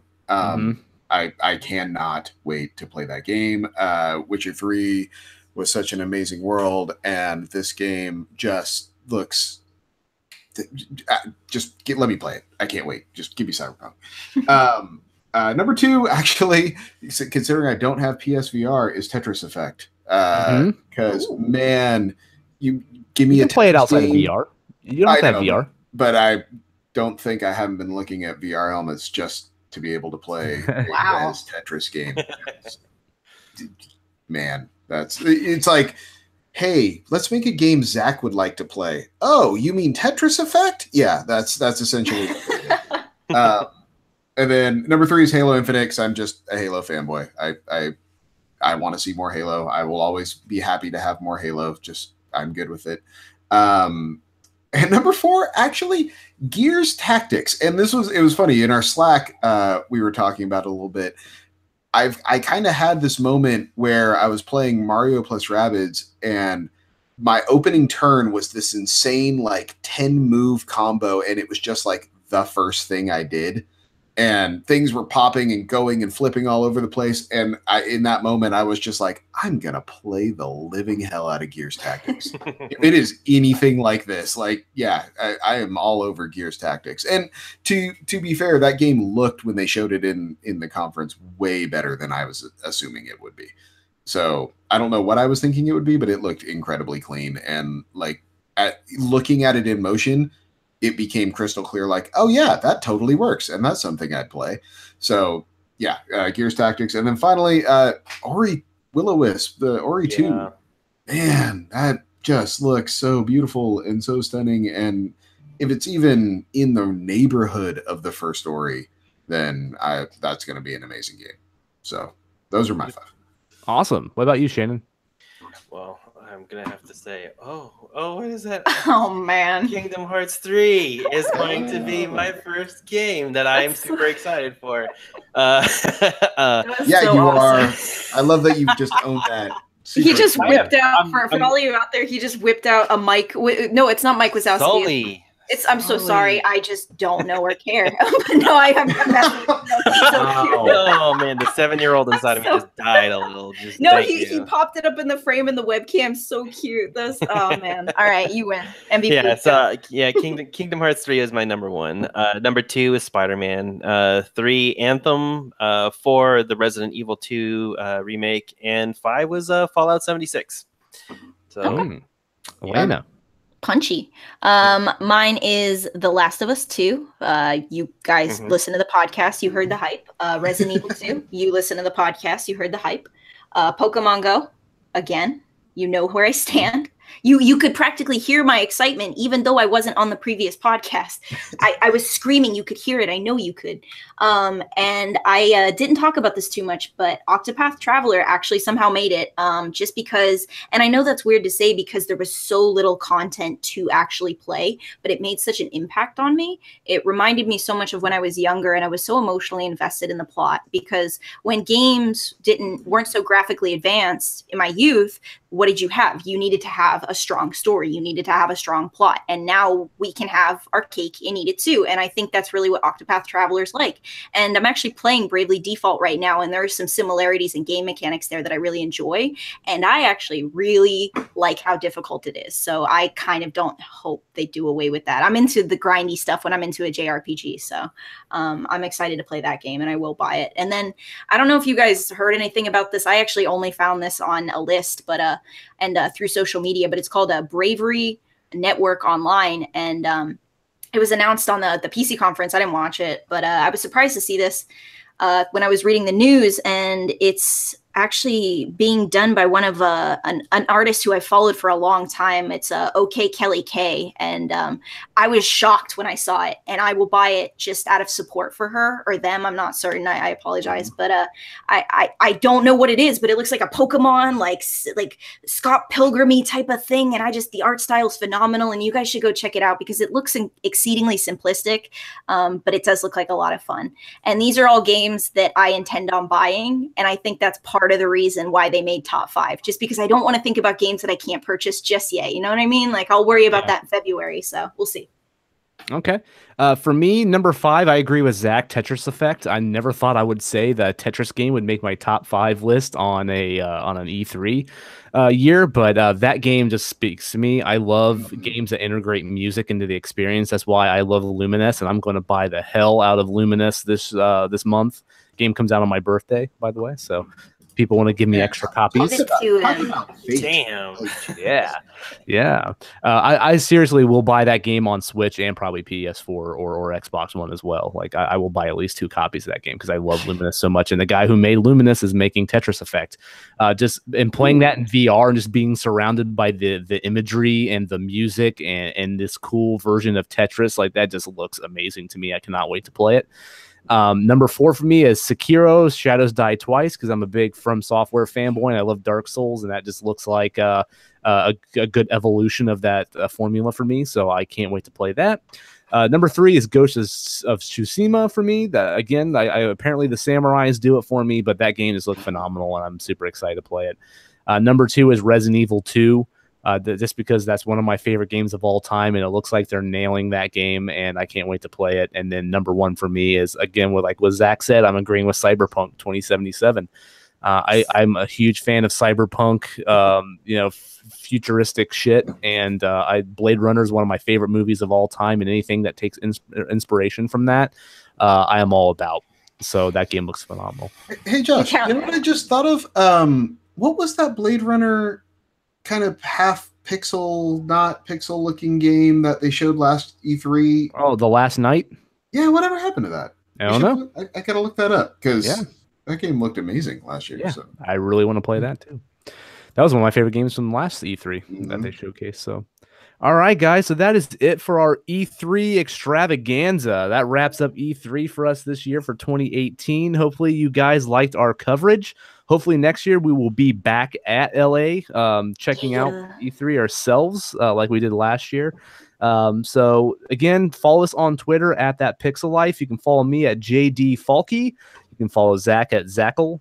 Shannon is SHMore0317. And then Elena is at Honey Baked Hella.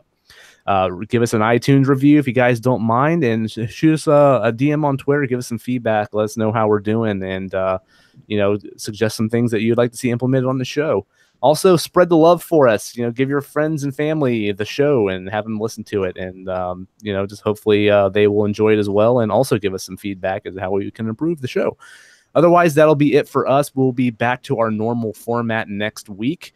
And I have a lot to talk about with Detroit Become Human, so look forward to that.